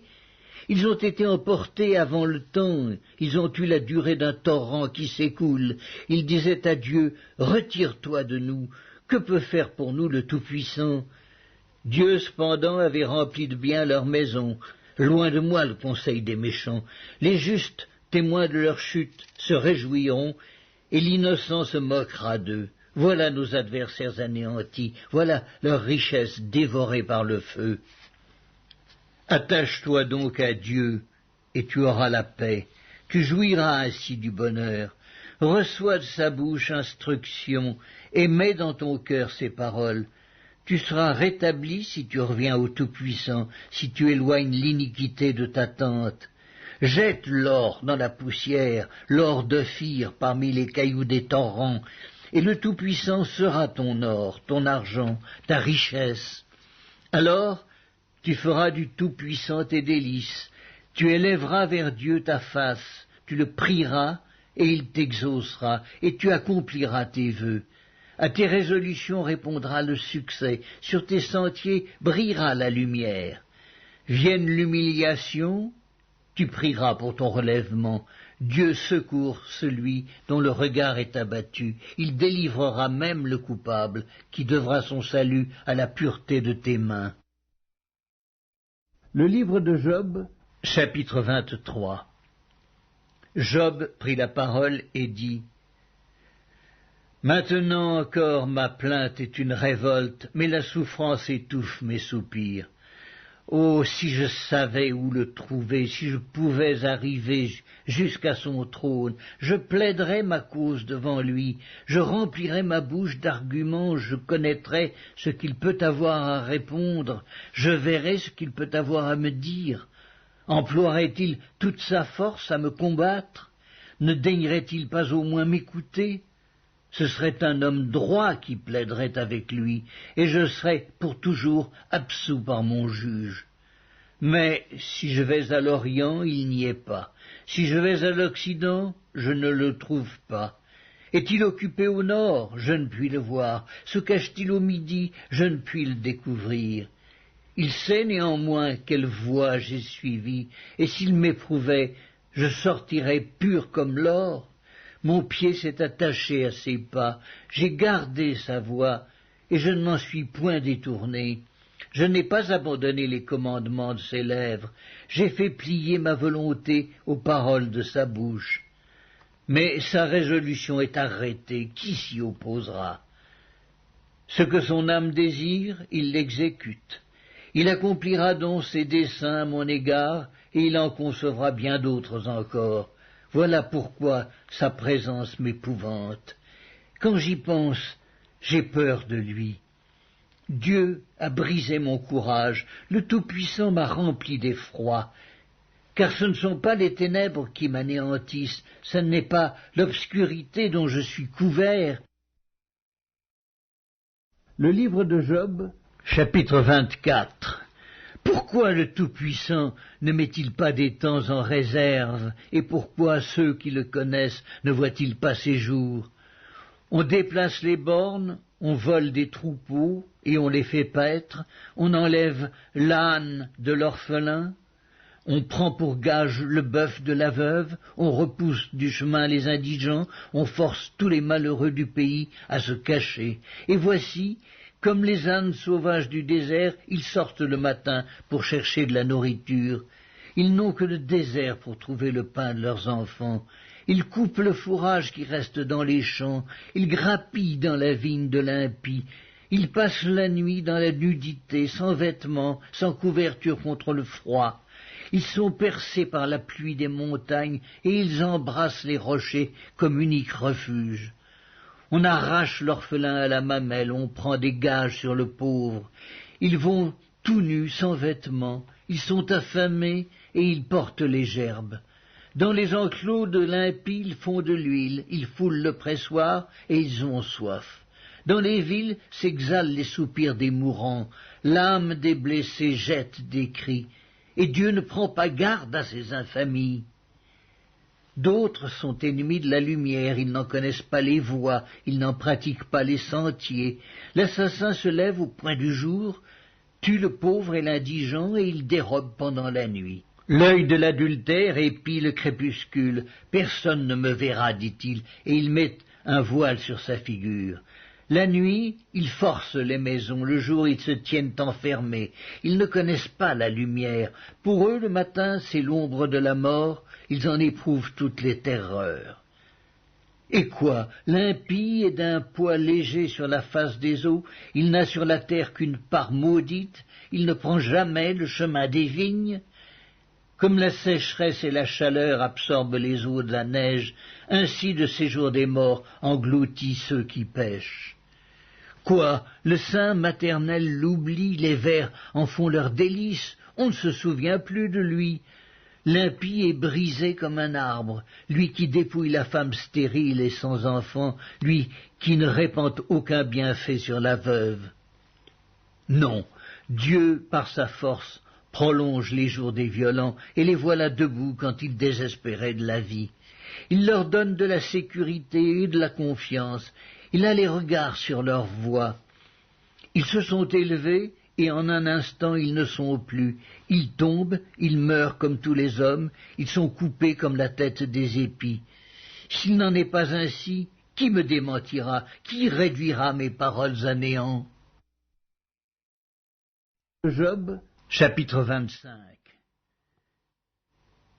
Bildad de Chouac prit la parole et dit: La puissance et la terreur appartiennent à Dieu. Il fait régner la paix dans ces hautes régions. Ses armées ne sont-elles pas innombrables? Sur qui sa lumière ne se lève-t-elle pas? Comment l'homme serait-il juste devant Dieu? Comment celui qui est né de la femme serait-il pur? Voici, la lune même n'est pas brillante et les étoiles ne sont pas pures à ses yeux. Combien moins l'homme qui n'est qu'un ver, le fils de l'homme qui n'est qu'un vermisseau. Le livre de Job, chapitre 26. Job prit la parole et dit: Comme tu sais bien venir en aide à la faiblesse, comme tu prêtes secours aux bras sans force, quel bon conseil tu donnes à celui qui manque d'intelligence, quelle abondance de sagesse tu fais paraître. À qui s'adressent tes paroles, et qui est-ce qui t'inspire? Devant Dieu les ombres tremblent, au-dessous des eaux et de leurs habitants. Devant lui le séjour des morts est nu, l'abîme n'a point de voile, il étend le septentrion sur le vide, il suspend la terre sur le néant. Il renferme les eaux dans ses nuages, et les nuages n'éclatent pas sous leur poids. Il couvre la face de son trône, il répand sur lui sa nuée. Il a tracé un cercle à la surface des eaux, comme limite entre la lumière et les ténèbres. Les colonnes du ciel s'ébranlent et s'étonnent à sa menace.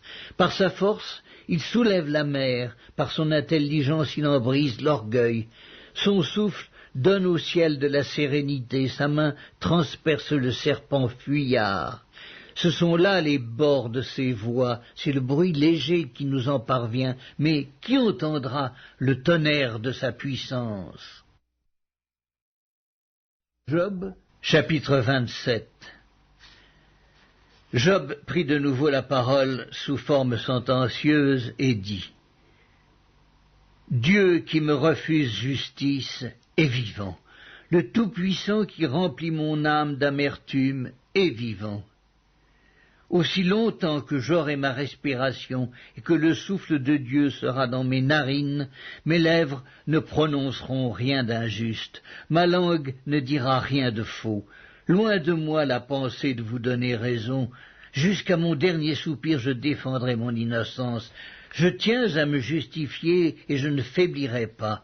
Mon cœur ne me fait de reproches sur aucun de mes jours. Que mon ennemi soit comme le méchant et mon adversaire comme l'impie. Quelle espérance reste-t-il à l'impie quand Dieu coupe le fil de sa vie, quand il lui retire son âme? Est-ce que Dieu écoute ses cris quand l'angoisse vient l'assaillir? Fait-il du Tout-Puissant ses délices? Adresse-t-il en tout temps ses prières à Dieu? Je vous enseignerai les voies de Dieu. Je ne vous cacherai pas les desseins du Tout-Puissant, mais vous les connaissez et vous êtes d'accord. Pourquoi donc vous laisser aller à de vaines pensées? Voici la part que Dieu réserve aux méchants, l'héritage que le Tout-Puissant destine à l'impie. S'il a des fils en grand nombre, c'est pour le glaive, et ses rejetons manquent de pain. Ceux qui échappent sont enterrés par la peste, et leurs veuves ne les pleurent pas.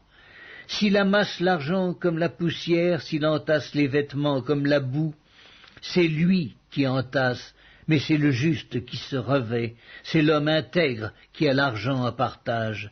Sa maison est comme celle que bâtit la teigne, comme la cabane que fait un gardien. Il se couche riche et il meurt dépouillé. Il ouvre les yeux et tout a disparu. Les terreurs le surprennent comme des eaux, un tourbillon l'enlève au milieu de la nuit, le vent d'Orient l'emporte et il s'en va, il l'arrache violemment de sa demeure, Dieu lance sans pitié des traits contre lui, et le méchant voudrait fuir pour les éviter. On bat des mains à sa chute, et on le siffle à son départ. Le livre de Job, chapitre 28. Il y a pour l'argent une mine d'où on le fait sortir, et pour l'or un lieu d'où on l'extrait pour l'affiner.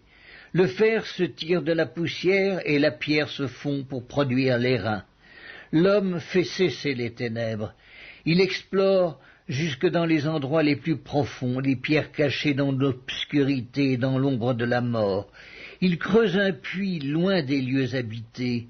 Ses pieds ne lui sont plus en aide, et il est suspendu, balancé, loin des humains. La terre d'où sort le pain est bouleversée dans ses entrailles comme par le feu. Ces pierres contiennent du saphir, et l'on y trouve de la poudre d'or. L'oiseau de proie n'en connaît pas le sentier, l'œil du vautour ne l'a point aperçu. Les plus fiers animaux ne l'ont point foulé, le lion n'y a jamais passé, l'homme porte sa main sur le roc, il renverse les montagnes depuis la racine, il ouvre des tranchées dans les rochers, et son œil contemple tout ce qu'il y a de précieux. Il arrête l'écoulement des eaux, et il produit à la lumière ce qui est caché. Mais la sagesse, où se trouve-t-elle? Où est la demeure de l'intelligence? L'homme n'en connaît point le prix. Elle ne se trouve pas dans la terre des vivants. L'abîme dit, elle n'est point en moi, et la mer dit, elle n'est point avec moi. Elle ne se donne pas contre de l'or pur, elle ne s'achète pas au poids de l'argent, elle ne se pèse pas comme l'or d'Ophir, ni contre le précieux onyx, ni contre le saphir. Elle ne peut se comparer à l'or ni au verre, elle ne peut s'échanger pour un vase d'or fin. Le corail et le cristal ne sont rien auprès d'elle. La sagesse vaut plus que les perles. La topaze d'Éthiopie n'est point son égale, et l'or pur n'entre pas en balance avec elle. D'où vient donc la sagesse? Où est la demeure de l'intelligence? Elle est cachée aux yeux de tout vivant, elle est cachée aux oiseaux du ciel. Le gouffre et la mort disent, nous en avons entendu parler, c'est Dieu qui en sait le chemin, c'est lui qui en connaît la demeure, car il voit jusqu'aux extrémités de la terre. Il aperçoit tout sous les cieux, quand il régla le poids du vent et qu'il fixa la mesure des eaux, quand il donna des lois à la pluie et qu'il traça la route de l'éclair et du tonnerre, alors il vit la sagesse et la manifesta, il en posa les fondements et la mit à l'épreuve. Puis il dit à l'homme, voici, la crainte du Seigneur, c'est la sagesse. S'éloigner du mal, c'est l'intelligence. Job, chapitre 29. Job prit de nouveau la parole sous forme sentencieuse et dit, oh, que ne puis-je être comme au mois du passé, comme au jour où Dieu me gardait, quand sa lampe brillait sur ma tête, et que sa lumière me guidait dans les ténèbres. Que ne suis-je comme au jour de ma vigueur, où Dieu veillait en ami sur ma tente, quand le Tout-Puissant était encore avec moi, et que mes enfants m'entouraient. Quand mes pieds se baignaient dans la crème, et que le rocher répandait près de moi des ruisseaux d'huile. Si je sortais pour aller à la porte de la ville et si je me faisais préparer un siège dans la place, les jeunes gens se retiraient à mon approche, les vieillards se levaient et se tenaient debout, les princes arrêtaient leur discours et mettaient la main sur leur bouche, la voix des chefs se taisait et leur langue s'attachait à leur palais.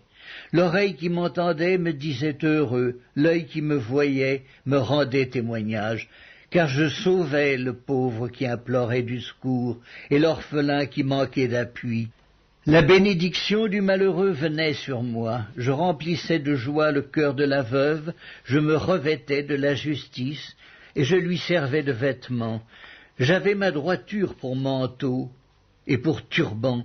J'étais l'œil de l'aveugle et le pied du boiteux. J'étais le père des misérables. J'examinais la cause de l'inconnu, je brisais la mâchoire de l'injuste, et j'arrachais de ses dents la proie. Alors je disais, je mourrai dans mon nid. Mes jours seront abondants comme le sable, l'eau pénétrera dans mes racines, la rosée passera la nuit sur mes branches, ma gloire reverdira sans cesse, et mon arc rajeunira dans ma main. On m'écoutait et l'on restait dans l'attente, on gardait le silence devant mes conseils. Après mes discours, nul ne répliquait, et ma parole était pour tous une bienfaisante rosée. Ils comptaient sur moi comme sur la pluie, ils ouvraient la bouche comme pour une pluie de printemps.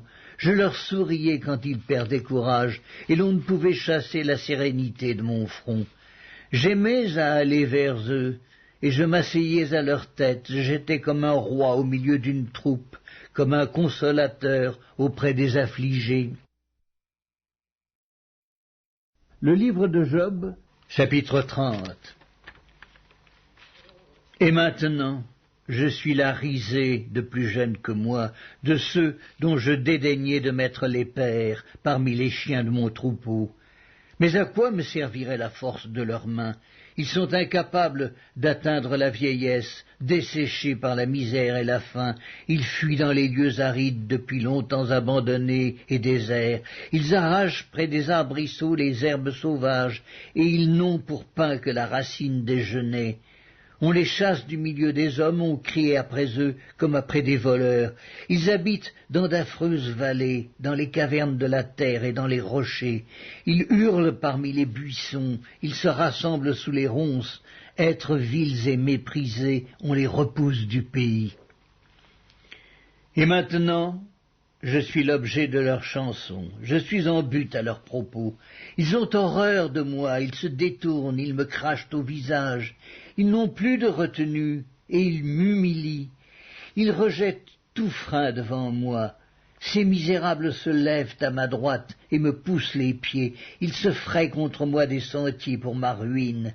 Ils détruisent mon propre sentier et travaillent à ma perte, eux à qui personne ne viendrait en aide. Ils arrivent comme par une large brèche, ils se précipitent sous les craquements, les terreurs m'assiègent. Ma gloire est emportée comme par le vent, mon bonheur a passé comme un nuage. Et maintenant, mon âme s'épanche en mon sein, les jours de la souffrance m'ont saisi. La nuit me perce et m'arrache les os, la douleur qui me ronge ne se donne aucun repos. Par la violence du mal, mon vêtement perd sa forme, il se colle à mon corps comme ma tunique. Dieu m'a jeté dans la boue et je ressemble à la poussière et à la cendre. Je crie vers toi et tu ne me réponds pas. Je me tiens debout et tu me lances ton regard. Tu deviens cruel contre moi. Tu me combats avec la force de ta main. Tu me soulèves, tu me fais voler au-dessus du vent et tu m'anéantis au bruit de la tempête. Car, je le sais, tu me mènes à la mort, au rendez-vous de tous les vivants. Mais celui qui va périr, n'étend-il pas les mains? Celui qui est dans le malheur, n'implore-t-il pas du secours? N'avais-je pas des larmes pour l'infortuné? Mon cœur n'avait-il pas pitié de l'indigent? J'attendais le bonheur, et le malheur est arrivé. J'espérais la lumière, et les ténèbres sont venues. Mes entrailles bouillonnent sans relâche. Les jours de la calamité m'ont surpris. Je marche noirci, mais non par le soleil. Je me lève en pleine assemblée et je crie. Je suis devenu le frère des chacals, le compagnon des autruches. Ma peau noircit et tombe, mes os brûlent et se dessèchent. Ma harpe n'est plus qu'un instrument de deuil, et mon chalumeau ne peut rendre que des sons plaintifs. Le livre de Job, chapitre 31. J'avais fait un pacte avec mes yeux, et je n'aurais pas arrêté mes regards sur une vierge. Quelle part Dieu m'eût-il réservé d'en haut? Quel héritage le Tout-Puissant m'eût-il envoyé des cieux? La ruine n'est-elle pas pour le méchant et le malheur pour ceux qui commettent l'iniquité? Dieu n'a-t-il pas connu mes voies? N'a-t-il pas compté tous mes pas? Si j'ai marché dans le mensonge, si mon pied a couru vers la fraude, que Dieu me pèse dans des balances justes, et il reconnaîtra mon intégrité. Si mon pas s'est détourné du droit chemin, si mon cœur a suivi mes yeux, si quelque souillure s'est attachée à mes mains que je sème et qu'un autre moissonne et que mes rejetons soient déracinés, si mon cœur a été séduit par une femme, si j'ai fait le guet à la porte de mon prochain, que ma femme tourne la meule pour un autre et que d'autres la déshonorent, car c'est un crime, un forfait que punissent les juges, c'est un feu qui dévore jusqu'à la ruine et qui aurait détruit toute ma richesse. Si j'ai méprisé le droit de mon serviteur ou de ma servante lorsqu'ils étaient en contestation avec moi, qu'ai-je à faire quand Dieu se lève? Qu'ai-je à répondre quand il châtie? Celui qui m'a créé dans le ventre de ma mère ne l'a-t-il pas créé?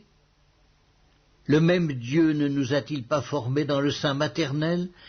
Si j'ai refusé aux pauvres ce qu'ils demandaient, si j'ai fait languir les yeux de la veuve, si j'ai mangé seul mon pain sans que l'orphelin en ait sa part, moi qui l'ai dès ma jeunesse élevé comme un père, moi qui dès ma naissance ai soutenu la veuve, si j'ai vu le malheureux manquer de vêtements, l'indigent n'avoir point de couverture, sans que ses reins m'aient béni, sans qu'il ait été réchauffé par la toison de mes agneaux, si j'ai levé la main contre l'orphelin parce que je me sentais un appui dans les juges, que mon épaule se détache de sa jointure, que mon bras tombe et qu'il se brise, car les châtiments de Dieu m'épouvantent, et je ne puis rien devant sa majesté.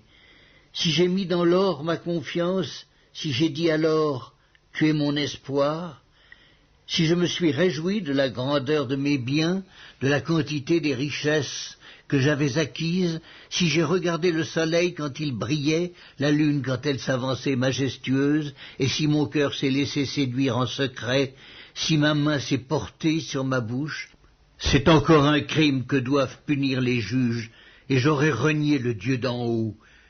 Si j'ai été joyeux du malheur de mon ennemi, si j'ai sauté d'allégresse quand les revers l'ont atteint, moi qui n'ai pas permis à ma langue de pécher, de demander sa mort avec imprécation, si les gens de ma tante ne disaient pas « Où est celui qui n'a pas été rassasié de sa viande ?» Si l'étranger passait la nuit dehors, si je n'ouvrais pas ma porte aux voyageurs, si, comme les hommes, j'ai caché mes transgressions et renfermé mes iniquités dans mon sein parce que j'avais peur de la multitude, parce que je craignais le mépris des familles, me tenant à l'écart et n'osant franchir ma porte. Oh, qui me fera trouver quelqu'un qui m'écoute? Voilà ma défense toute signée, que le Tout-Puissant me réponde. Qui me donnera la plainte écrite par mon adversaire?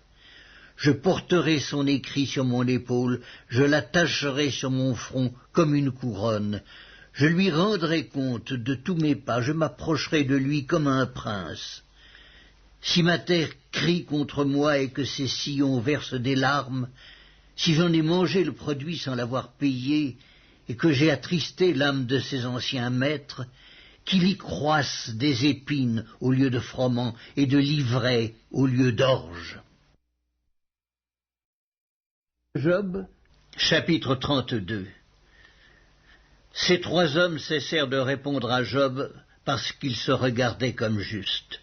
Alors s'enflamma de colère Élihu, fils de Barakaël de Buz, de la famille de Ram.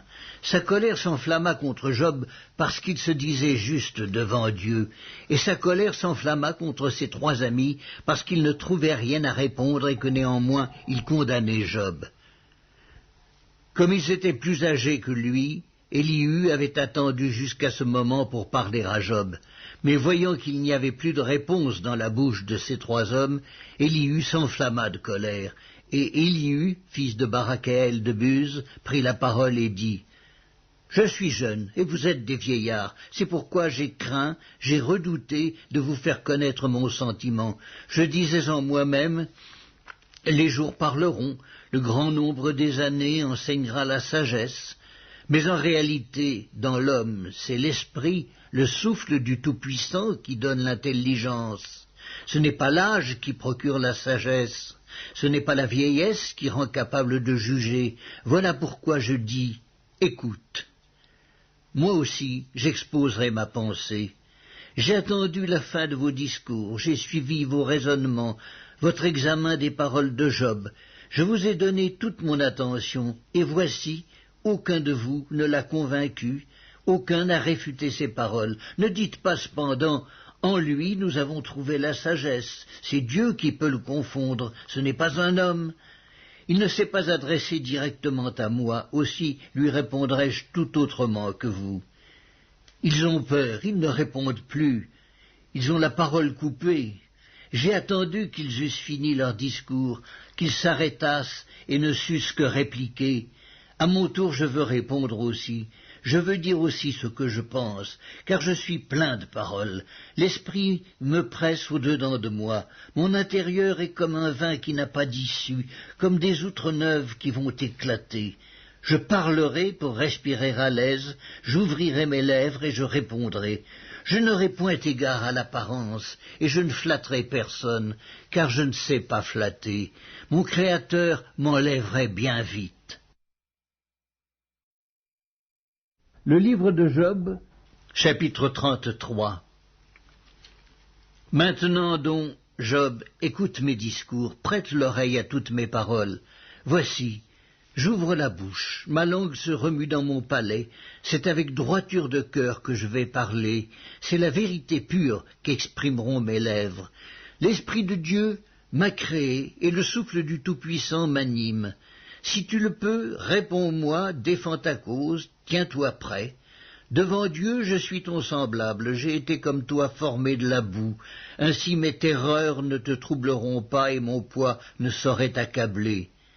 Mais tu as dit à mes oreilles, et j'ai entendu le son de tes paroles, je suis pur, je suis sans péché, je suis net, il n'y a point en moi d'iniquité, et Dieu trouve contre moi des motifs de haine, il me traite comme son ennemi, il met mes pieds dans les ceps, il surveille tous mes mouvements.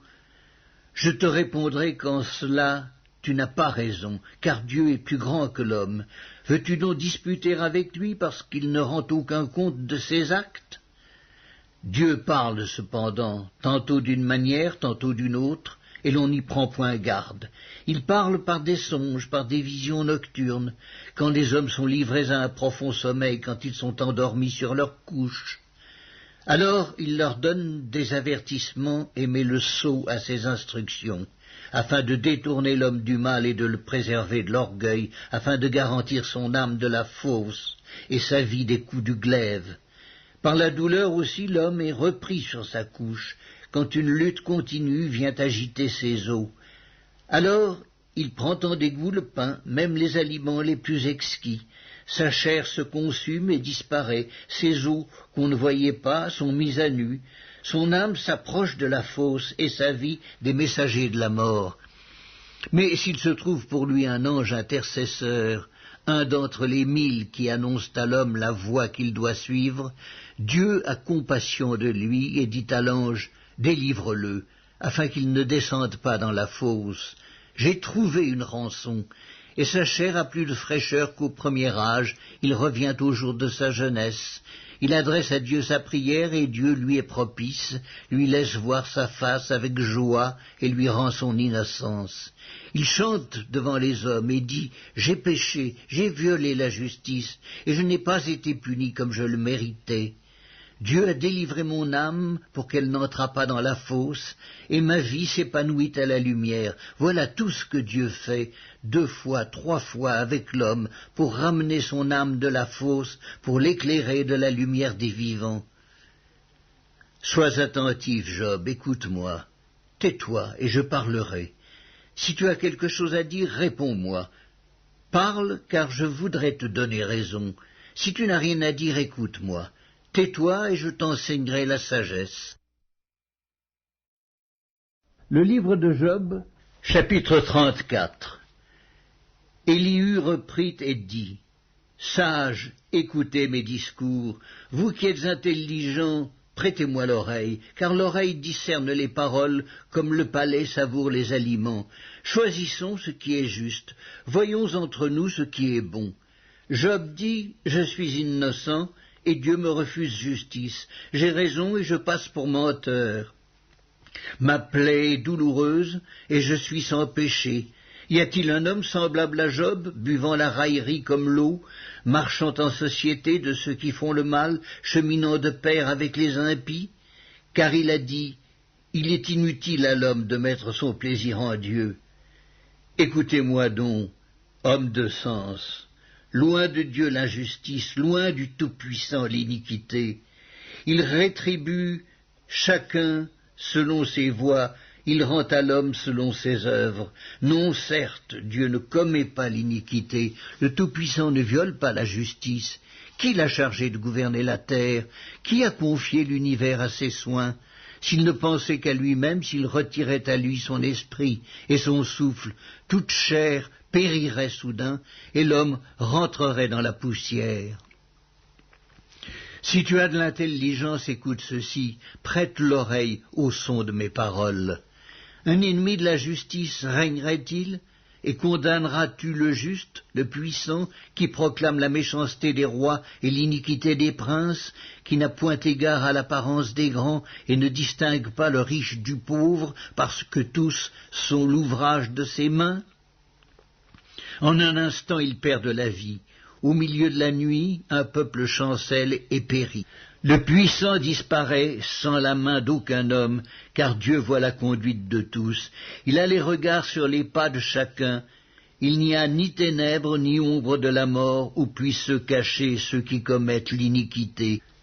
Dieu n'a pas besoin d'observer longtemps pour qu'un homme entre en jugement avec lui. Il brise les grands sans information, et il en met d'autres à leur place, car il connaît leurs œuvres. Il les renverse de nuit, et ils sont écrasés. Il les frappe comme des impies, à la face de tous les regards, et se détournant de lui, en abandonnant toutes ses voies, ils ont fait monter à Dieu le cri du pauvre. Ils l'ont rendu attentif au cri des malheureux. S'il donne le repos, qui répandra le trouble? S'il cache sa face, qui pourra le voir? Il traite à l'égal soit une nation, soit un homme, afin que l'impie ne domine plus, et qu'il ne soit plus un piège pour le peuple. Car a-t-il jamais dit à Dieu, « J'ai été châtié, je ne pécherai plus » Montre-moi ce que je ne vois pas. Si j'ai commis des injustices, je n'en commettrai plus. Est-ce d'après toi que Dieu rendra la justice? C'est toi qui rejettes, qui choisis, mais non pas moi. Ce que tu sais, dis-le donc. Les hommes de sens seront de mon avis. Le sage qui m'écoute pensera comme moi. Job parle sans intelligence, et ses discours manquent de raison. Qu'il continue donc à être éprouvé, puisqu'il répond comme font les méchants, car il ajoute à ses fautes de nouveaux péchés. Il bat des mains au milieu de nous, il multiplie ses paroles contre Dieu. Le livre de Job, chapitre 35. Élihu reprit et dit, « Imagines-tu avoir raison? Penses-tu te justifier devant Dieu quand tu dis « Que me sert-il, que me revient-il de ne pas pécher ?» C'est à toi que je vais répondre et à tes amis en même temps. Considère les cieux et regarde. Vois les nuées comme elles sont au-dessus de toi. Si tu pèches, quel tort lui causes-tu? Et quand tes péchés se multiplient, que lui fais-tu? Si tu es juste, que lui donnes-tu? Que reçoit-il de ta main? Ta méchanceté ne peut nuire qu'à ton semblable, ta justice n'est utile qu'au Fils de l'homme. On crie contre la multitude des oppresseurs, on se plaint de la violence d'un grand nombre, mais nul ne dit « Où est Dieu, mon Créateur, qui inspire des chants d'allégresse pendant la nuit, qui nous instruit plus que les bêtes de la terre et nous donne l'intelligence plus qu'aux oiseaux du ciel ?» On a beau crier alors, Dieu ne répond pas à cause de l'orgueil des méchants. C'est en vain que l'on crie, Dieu n'écoute pas, le Tout-Puissant n'y a point égard. Bien que tu dises que tu ne le vois pas, ta cause est devant lui. Attends-le. Mais, parce que sa colère ne sévit point encore, ce n'est pas à dire qu'il ait peu souci de ton crime. Ainsi Job ouvre vainement la bouche, il multiplie les paroles sans intelligence. Le livre de Job, chapitre 36. Élihu continua et dit, « Attends un peu, et je vais poursuivre, car j'ai des paroles encore pour la cause de Dieu. Je prendrai mes raisons de haut, et je prouverai la justice de mon Créateur. Sois-en sûr, mes discours ne sont pas des mensonges, mes sentiments devant toi sont sincères. Dieu est puissant, mais il ne rejette personne. Il est puissant par la force de son intelligence. Il ne laisse pas vivre le méchant, et il fait droit aux malheureux. Il ne détourne pas les yeux de dessus les justes. Il les place sur le trône avec les rois. Il les y fait asseoir pour toujours, afin qu'ils soient élevés. Viennent-ils à tomber dans les chaînes? Sont-ils pris dans les liens de l'adversité? Il leur dénonce leurs œuvres, leurs transgressions, leur orgueil. Il les avertit pour leur instruction. Il les exhorte à se détourner de l'iniquité. S'ils écoutent et se soumettent, ils achèvent leurs jours dans le bonheur, leurs années dans la joie. S'ils n'écoutent pas, ils périssent par le glaive. Ils expirent dans leur aveuglement. Les impies se livrent à la colère. Ils ne crient pas à Dieu quand il les enchaîne. Ils perdent la vie dans leur jeunesse, ils meurent comme les débauchés. Mais Dieu sauve le malheureux dans sa misère, et c'est par la souffrance qu'il l'avertit. Il te retirera aussi de la détresse pour te mettre au large en pleine liberté, et ta table sera chargée de mets succulents. Mais si tu défends ta cause comme un impie, le châtiment est inséparable de ta cause. Que l'irritation ne t'entraîne pas à la moquerie, et que la grandeur de la rançon ne te fasse pas dévier. Tes cris suffiraient-ils pour te sortir d'angoisse, et même toutes les forces que tu pourrais déployer? Ne soupire pas après la nuit qui enlève les peuples de leur place. Garde-toi de te livrer au mal, car la souffrance t'y dispose. Dieu est grand par sa puissance. Qui saurait enseigner comme lui? Qui lui prescrit ses voies? Qui ose dire « tu fais mal » ? Souviens-toi d'exalter ses œuvres que célèbrent tous les hommes. Tout homme les contemple, chacun les voit de loin. Dieu est grand, mais sa grandeur nous échappe. Le nombre de ses années est impénétrable. Il attire à lui les gouttes d'eau, il les réduit en vapeur et forme la pluie. Les nuages la laissent couler, ils la répandent sur la foule des hommes, et qui comprendra le déchirement de la nuée, le fracas de sa tente? Voici, il étend autour de lui sa lumière, et il se cache jusque dans les profondeurs de la mer. Par ses moyens, il juge les peuples, et il donne la nourriture avec abondance. Il prend la lumière dans sa main, il la dirige sur ses adversaires. Il s'annonce par un grondement, les troupeaux pressentent son approche.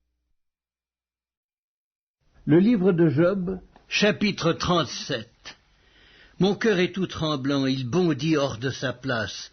Écoutez, écoutez le frémissement de sa voix, le grondement qui sort de sa bouche. Il le fait rouler dans toute l'étendue des cieux, et son éclair brille jusqu'aux extrémités de la terre. Puis éclate un rugissement, il tonne de sa voix majestueuse. Il ne retient plus l'éclair dès que sa voix retentit. Dieu tonne avec sa voix d'une manière merveilleuse. Il fait de grandes choses que nous ne comprenons pas. Il dit à la neige, tombe sur la terre. Il le dit à la pluie, même aux plus fortes pluies. Il met un sceau sur la main de tous les hommes, afin que tous se reconnaissent comme ses créatures. L'animal sauvage se retire dans une caverne et se couche dans sa tanière. L'ouragan vient du midi et le froid des vents du nord. Par son souffle, Dieu produit la glace. Il réduit l'espace où se répandaient les eaux. Il charge de vapeur les nuages, il les disperse, étincelants. Leurs évolutions varient selon ses desseins pour l'accomplissement de tout ce qu'il leur ordonne sur la face de la terre habitée. C'est comme une verge dont il frappe sa terre ou comme un signe de son amour qu'il les fait apparaître. Job, sois attentif à ces choses, considère encore les merveilles de Dieu. Sais-tu comment Dieu les dirige et fait briller son nuage étincelant?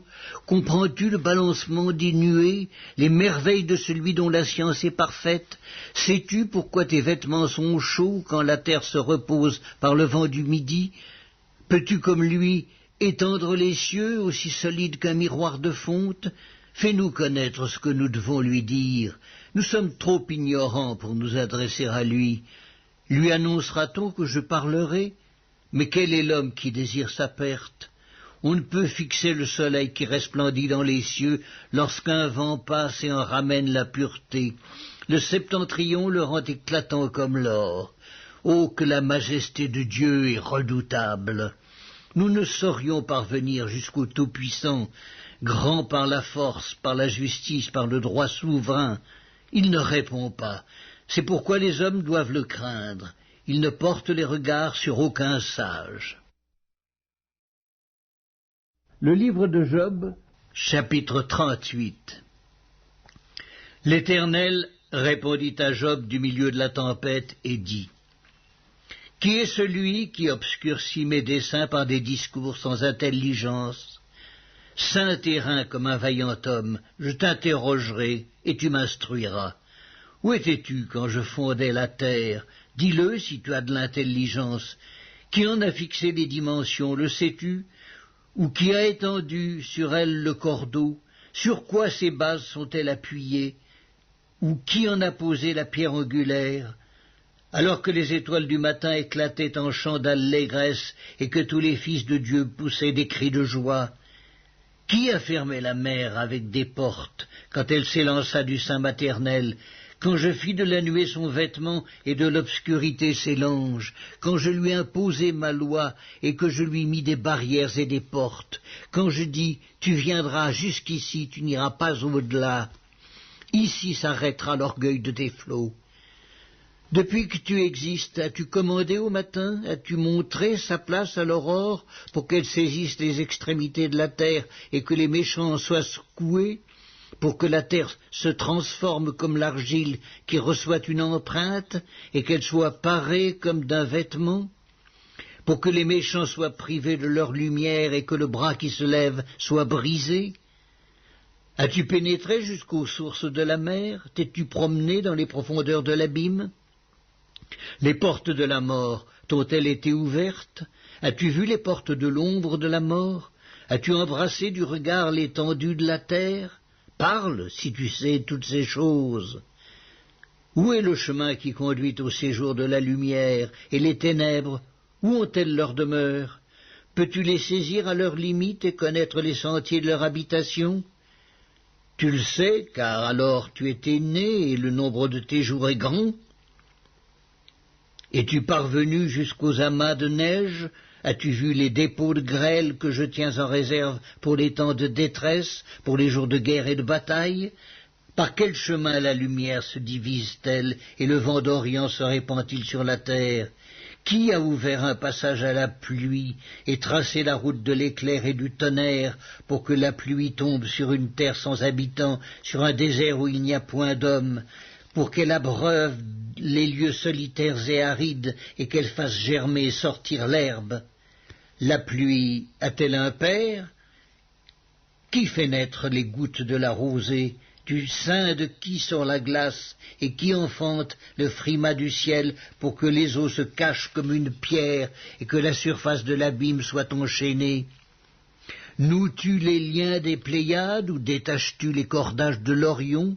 Fais-tu paraître en leur temps les signes du zodiaque et conduis-tu la grande ours avec ses petits?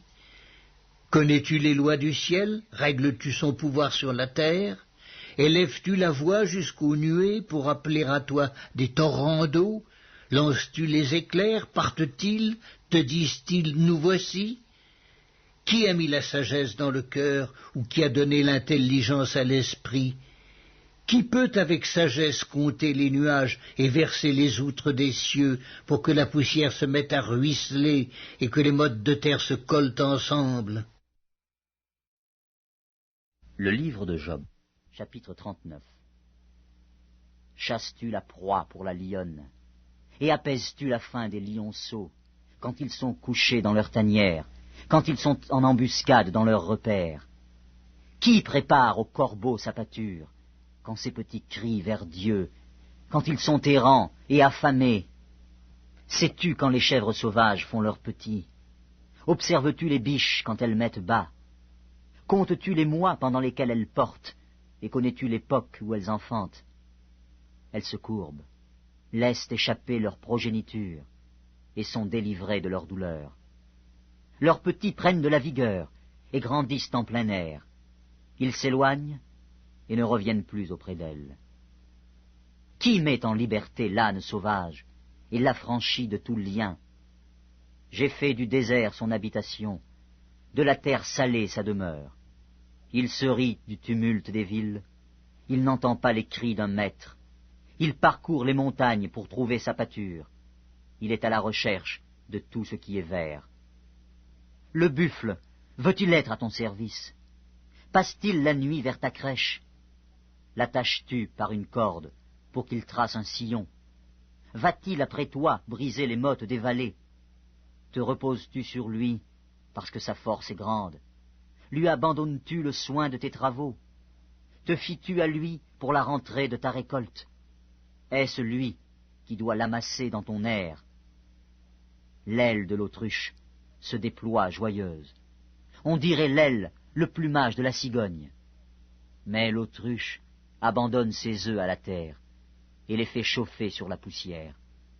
Elle oublie que le pied peut les écraser, qu'une bête des champs peut les fouler. Elle est dure envers ses petits, comme s'ils n'étaient point à elle. Elle ne s'inquiète pas de l'inutilité de son enfantement, car Dieu lui a refusé la sagesse. Il ne lui a pas donné l'intelligence en partage. Quand elle se lève et prend sa course, elle se rit du cheval et de son cavalier.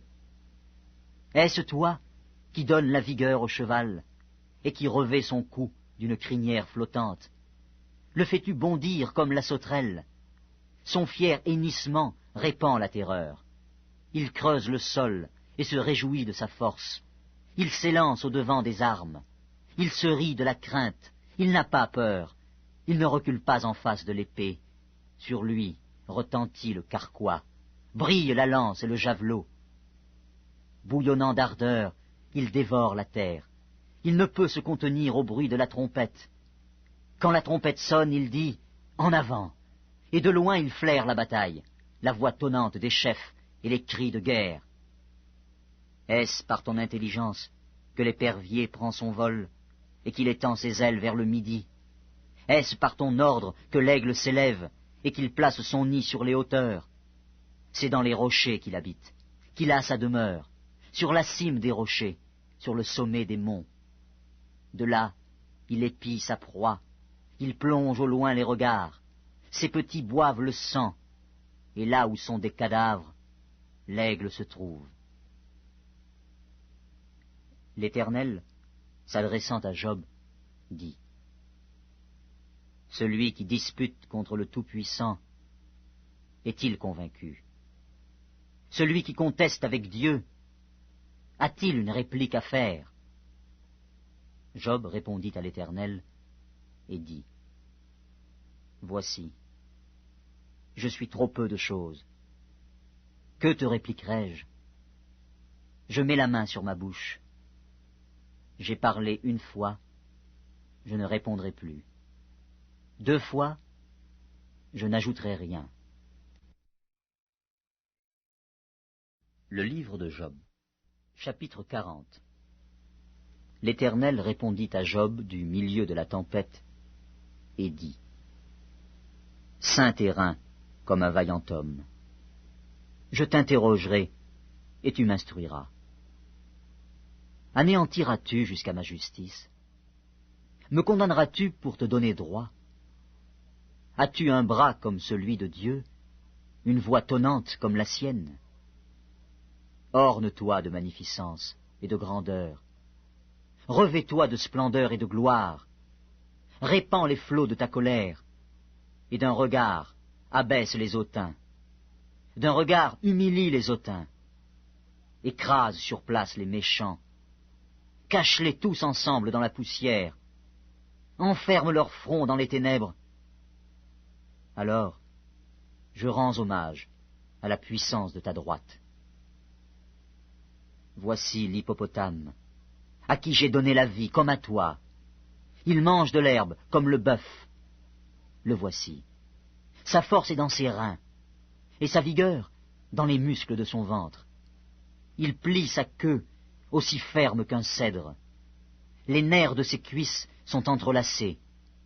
Ses os sont des tubes d'airain. Ses membres sont comme des barres de fer. Il est la première des œuvres de Dieu. Celui qui l'a fait l'a pourvu d'un glaive. Il trouve sa pâture dans les montagnes, où se jouent toutes les bêtes des champs. Il se couche sous les lotus, au milieu des roseaux et des marécages. Les lotus le couvrent de leur ombre. Les saules du torrent l'environnent. Que le fleuve vienne à déborder, il ne s'enfuit pas. Que le Jourdain se précipite dans sa gueule, il reste calme. Est-ce à force ouverte qu'on pourra le saisir? Est-ce au moyen de filets qu'on lui percera le nez? Prendras-tu le crocodile à l'hameçon?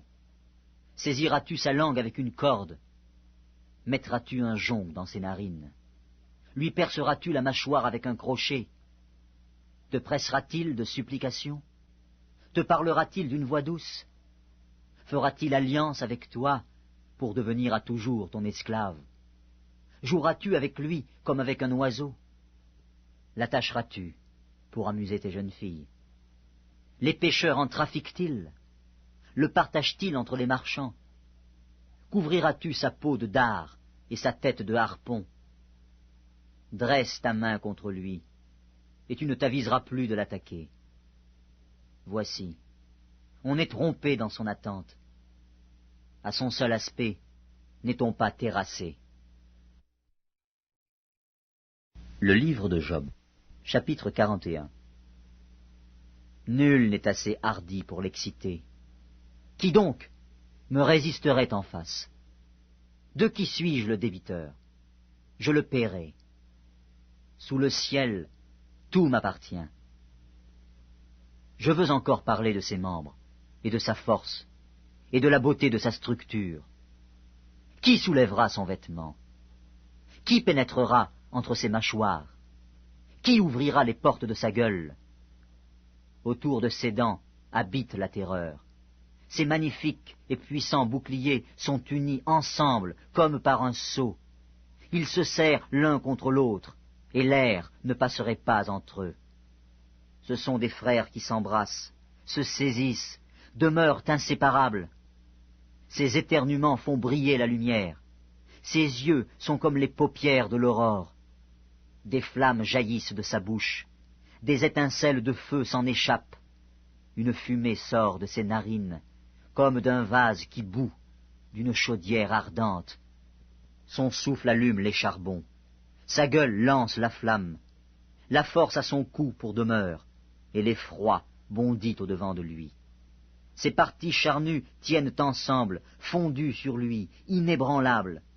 Son cœur est dur comme la pierre, dur comme la meule inférieure. Quand il se lève, les plus vaillants ont peur, et l'épouvante les fait fuir. C'est en vain qu'on l'attaque avec l'épée. La lance, le javelot, la cuirasse ne servent à rien. Il regarde le fer comme de la paille, l'airain comme du bois pourri. La flèche ne le met pas en fuite. Les pierres de la fronde sont pour lui du chaume. Il ne voit dans la massue qu'un brin de paille. Il rit au sifflement des dards. Sous son ventre sont des pointes aiguës. On dirait une herse qu'il étend sur le limon. Il fait bouillir le fond de la mer comme une chaudière. Il l'agite comme un vase rempli de parfums. Il laisse après lui un sentier lumineux. L'abîme prend la chevelure d'un vieillard. Sur la terre, nul n'est son maître. Il a été créé pour ne rien craindre. Il regarde avec dédain tout ce qui est élevé. Il est le roi des plus fiers animaux. Le livre de Job, chapitre 42. Job répondit à l'Éternel et dit: Je reconnais que tu peux tout, et que rien ne s'oppose à tes pensées. Quel est celui qui a la folie d'obscurcir mes desseins? Oui, j'ai parlé, sans les comprendre, de merveilles qui me dépassent, et que je ne conçois pas. Écoute-moi, et je parlerai. Je t'interrogerai, et tu m'instruiras. Mon oreille avait entendu parler de toi, mais maintenant mon œil t'a vu. C'est pourquoi je me condamne, et je me repens sur la poussière et sur la cendre. Après que l'Éternel eut adressé ces paroles à Job, il dit à Éliphaz de Théman, « Ma colère est enflammée contre toi et contre tes deux amis, parce que vous n'avez pas parlé de moi avec droiture, comme l'a fait mon serviteur Job. Prenez maintenant 7 taureaux et 7 béliers. Allez auprès de mon serviteur Job et offrez pour vous un holocauste. Job, mon serviteur, priera pour vous. Et c'est par égard pour lui seul que je ne vous traiterai pas selon votre folie, car vous n'avez pas parlé de moi avec droiture, comme l'a fait mon serviteur Job. » Éliphaz de Théman, Bildad de Shuach et Tsophar de Naama allèrent et firent comme l'Éternel leur avait dit. Et l'Éternel eut égard à la prière de Job. L'Éternel rétablit Job dans son premier état, quand Job eut prié pour ses amis. Et l'Éternel lui accorda le double de tout ce qu'il avait possédé. Les frères, les sœurs et les anciens amis de Job vinrent tous le visiter, et ils mangèrent avec lui dans sa maison. Ils le plaignirent et le consolèrent de tous les malheurs que l'Éternel avait fait venir sur lui. Et chacun lui donna un késita et un anneau d'or. Pendant ces dernières années, Job reçut de l'Éternel plus de bénédictions qu'il n'en avait reçu dans les premières. Il posséda 14 000 brebis, 6 000 chameaux, 1000 paires de bœufs et 1000 ânesses. Il eut 7 fils et 3 filles. Il donna à la première le nom de Jémima, à la seconde celui de Ketsia, et à la troisième celui de Kéren Apuk. Il n'y avait pas dans tout le pays d'aussi belles femmes que les filles de Job. Leur père leur accorda une part d'héritage parmi leurs frères. Job vécut après cela 140 ans, et il vit ses fils et les fils de ses fils jusqu'à la 4e génération. Et Job mourut, âgé et rassasié de jours.